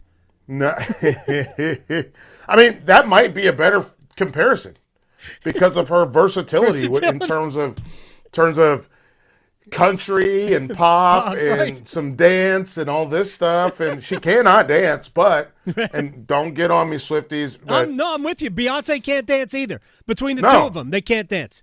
They're not dancers, but they absolutely make music that you can dance to. And that's all they need to do. So the thing for me is, I think Tyler Warren, I think the big thing for me is, I will say this, I think he operates from the fact that he's this good operating from a deficit is amazing. And by that, Gold, I mean 44 is the most recognizable number in college football. In football, period. Really? If you want to hide a guy, yeah, absolutely. Are you kidding me? Maybe 47, but 44 is the most recognizable number. It doesn't look like anything else. Okay. Right? I like it. If he was 8-5-0, he scrunches his jersey up a little bit. Now all of a sudden they all look the same. I'm just telling you, as someone that's played college football, that has worked to ID where people are. Oh, okay, I see. If you play defense against them, 44, I see him. You're not hiding from me. And this will be, shout out to your listeners, I'm sure. Brendan Spoon, you know what he couldn't do? Hide at UNC. Because he was 44. Madison Hedgecock. Couldn't hide because he was 44. It doesn't look like anything else. And he's still getting all, the point is, I'm taking the long way to get to where we're at, but he still gets all this stuff done. Line him up under center, line him up in shotgun, line him up online, line him up as a flex, line him up out wide. He does all this stuff. So he is a weapon. He is a problem. And I love watching him play. All right, let me get to the other game because I think the other game is probably the main event, the headline event. The first game is kind of the undercard. Oh, don't do that. Don't do that. That's the way I look at it. It's fine. Look, Mike, I've already said I'm wrong about basically everything when it comes to football. They cancel school already tomorrow in Charlotte, so yeah, we're gonna Thursday night party. I'm sure we're going to get canceled here too.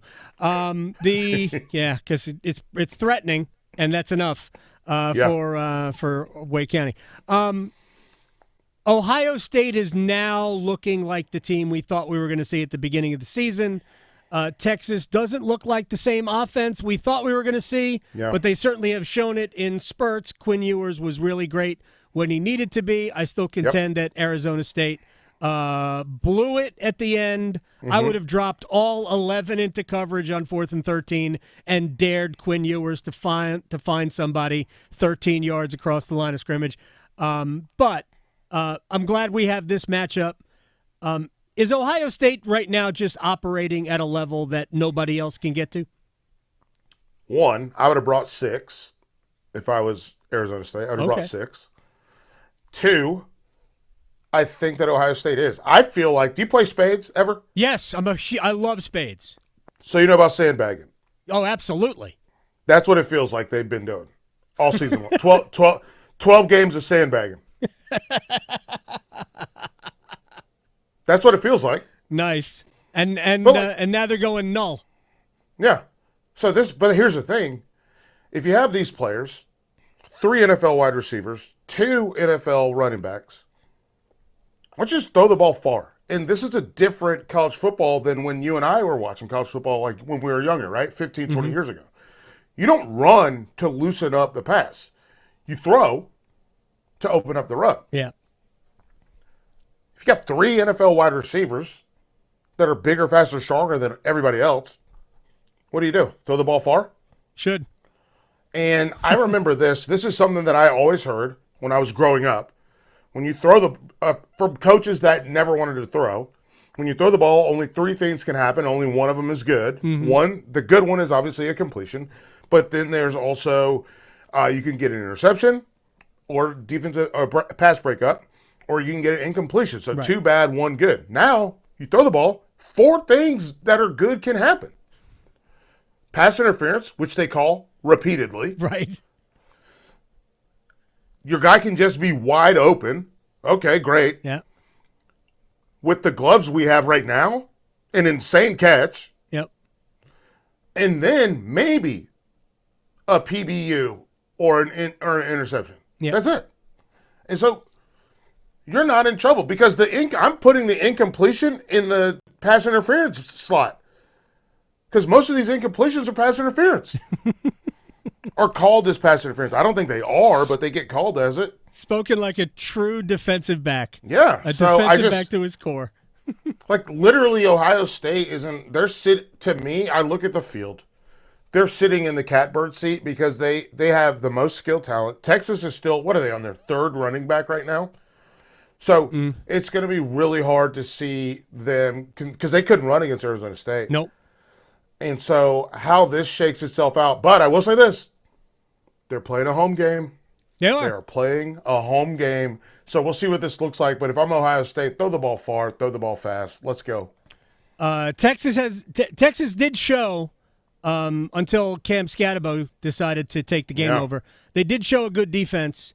They are good. I agree. I think that if Texas were to somehow win the game, it's not.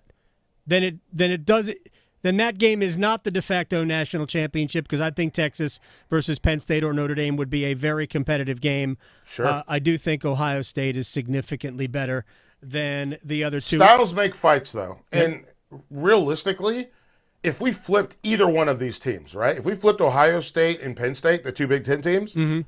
Or we flip Notre Dame and Texas, styles make fights. And that's the part that's going to be interesting because we have 2 teams we have 2 games where 4 teams play similar styles against their opponent. And that's the part that I think, that's what I'm the most interested in. Texas, Ohio State, styles make fights. They both want to score 40 points.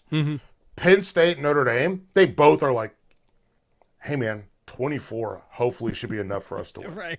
Right. We'll probably see a game in the teens coming up tonight. All right, so you're picking Ohio State and Notre Dame. Yes, sir. That would be as super traditional that you could possibly have for a national championship game. The whole thing is super traditional, right? Everybody thought when they got this 12-team playoff that there was like, they're not going to gatekeep. They'll let people in. Oh, my goodness. They and then did. all of a sudden, Yeah. They did. And you and I, we have to have another conversation, and we'll have to do that we will. around the national championship game. Maybe we'll do this Sure. the day after, about how they arrived at the 12 teams they did. We have to go here, but go do your thing. I don't want to mess up. I don't want to get Victoria offline. No, we're good. But at Paul Feinbaum said it yesterday when he talked about Penn State getting here. They beat a pedestrian SMU team. I'm not even arguing. Yep. And they beat an pretty good Boise State team. And those are 2 of the 12 teams that made the college football playoff. So they beat a one-man force. That tells us they told on themselves by because I don't disagree with anything Paul Feinbaum said. Mike Felder at In the Bleachers. You can go check out the Substack. Food, football, fun, frivolity. My friend, I will talk to you very soon. Sounds good, man. Thank you. Thank you very much. That's Mike Felder. All right, I want to get to this because Cam Ward and Eric Stahl are forever linked.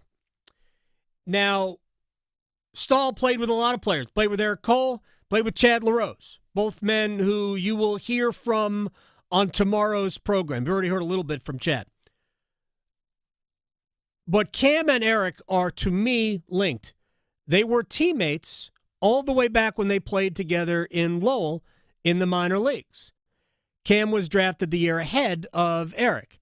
And I asked Cam in a conversation I had with him this morning just how good Stahl was as a result of playing that year in Lowell. Just to see him flourish the way that he did and take the team kind of on his shoulders when he was that young, and we had such a veteran-led team, and he just, became that star right before our eyes. And I just remember his patent low blocker shot seemed to be kind of what he became known for throughout his career, just that staple shot that he always tried to make. And he was super competitive. That's when I think about Eric, I think about the competitor that he was, and he wanted to win so badly, to the point where that translates to every sport that we played, whether it be, hockey. It was obvious, but we played golf together. He want to kick my butt in golf. We played tennis together. He wanted to beat you in tennis. He just that was his competitive nature and just the desire to win. And you can see it when he plays. You can see the emotion that he puts on his face. We kind of always joked about Eric, like he always knew where he was on the ice because he'd be screaming for the puck, with his high pitched voice, and he just always wanted it, no matter where he was on the ice. He just wanted to be the man, and he was sure good at it. That low blocker worked against Martin Brodeur in Game 7 in 2009. You were in goal. Give me your perspective on what you saw. Yeah, we were reminiscing about that game, the Shock at the Rock, not too long ago. Just how emotional of a game it was, because being the goaltender, with us being down, there was a lot of emotions. Like, reality is, our season could be over here with a minute and a half left in the game. Thinking we got to pull the goalie. So I'm thinking I'm going to be leaving and going out to us scoring, to us tying it. And then thinking, okay, well, now we're going to hunker down and get ready for overtime, to then us scoring with Eric shooting low blocker on Martin Brodeur. And then quickly it became, okay, well, geez, lock it down for 30 seconds and we're going to win this game. So it kind of still goes down as one of the best memory games that we've had together. And again, like, he made that iconic shot against one of the best goaltenders to ever play the game. Do you guys feel like you're sort of linked? Because I actually do. I think you guys, it's hard for me to think of Eric without thinking of you, and vice versa. Yeah, and I think that it goes to show how long we played with one another and within the same organization. Eric and I have been through the good times and the bad times, and there's a lot of times when we had to lean on one another. I remember, just even on the road, we'd Eric would sit behind me on the bus, and we sit close together on the airplane, and a lot of those times we were just venting to one another and just leaning on each other. And along the way, you you grow a great, bond, a great friendship. And, I'm extremely grateful for the friendship that I have with him. He's just, he's a great person, a great family man, and, certainly deserves everything that he's going to be getting this weekend. How did you guys help each other through? Because it wasn't just the losing, it was the fan, I'll just say unrest. How did you guys handle it? How did you help each other out with it? Well, I think it obviously wasn't easy at times. I mean, both Eric and I think I can speak for him, is that, we deeply care, and to a fault where you care almost, too much. It wears on you. But again, that's where, you control what you can control, and you lean on one another and support each other, to just try to do the best that you can with what the situation was. And, I think that we both can say we both left everything that we had emotionally and physically out there for the organization. And, he obviously got to go elsewhere and play with other teams and see how that was. And I can remember that day that he got traded. It was a very difficult day to see him go. But not many people can say that they play with the same organization as long as that both him and I did, and we take pride in that. It was a fascinating discussion I had with Cam Ward about his friend Eric Stahl. I had that this morning, and you'll hear more of that tomorrow. Eric Stahl will also be part of tomorrow's program. But tomorrow's also going to be a lot of football. We will also have a roundtable. Tonight starts the college football playoff. And it starts this is basically where we have been. I think Paul Feinbaum wasn't necessarily wrong when he talked about Penn State and how they got here. But we'd also be kind of ignoring the fact that they did win 2 playoff games. It's just the playoff games are different. When you win a game in the first 4 in the NCAA tournament, those programs, those count. State's won those. Right? We got to go. Canes Leafs tonight. Victoria, thank you very much. We'll see everybody tomorrow. Raleigh to Boone, Charlotte to Chapel Hill. Your Carolina is covered. Adam Gold on the North Carolina Sports Network. Hey, it's Adam Gold from my friend Gordon Miller, Miller Lending, Kildare Farm Road in Cary. And if there was a tournament for mortgage lenders, Gordon would have the number 1 seed in, let's say, the National Conference of Mortgage Lenders, and they would get a first-round bye. But he would rather, during the bye week, help you save thousands of dollars. And here's how he's going to do it. No closing costs for you because he likes you. Frankly, he doesn't even know you, but he knows he likes you because you're going to MillerLending.com and starting the process today because you don't want to pay closing costs so you can save thousands of dollars. And then, by the way, you could use that for something around the house. Home ownership is not cheap. And then when the rates come down, and they will during an election year, Gordon says during this calendar year, they'll be in the mid-5s, you can refinance free of charge, lower your monthly payment, and still save thousands. Miller Lending, you should never pay closing costs. I'm an 11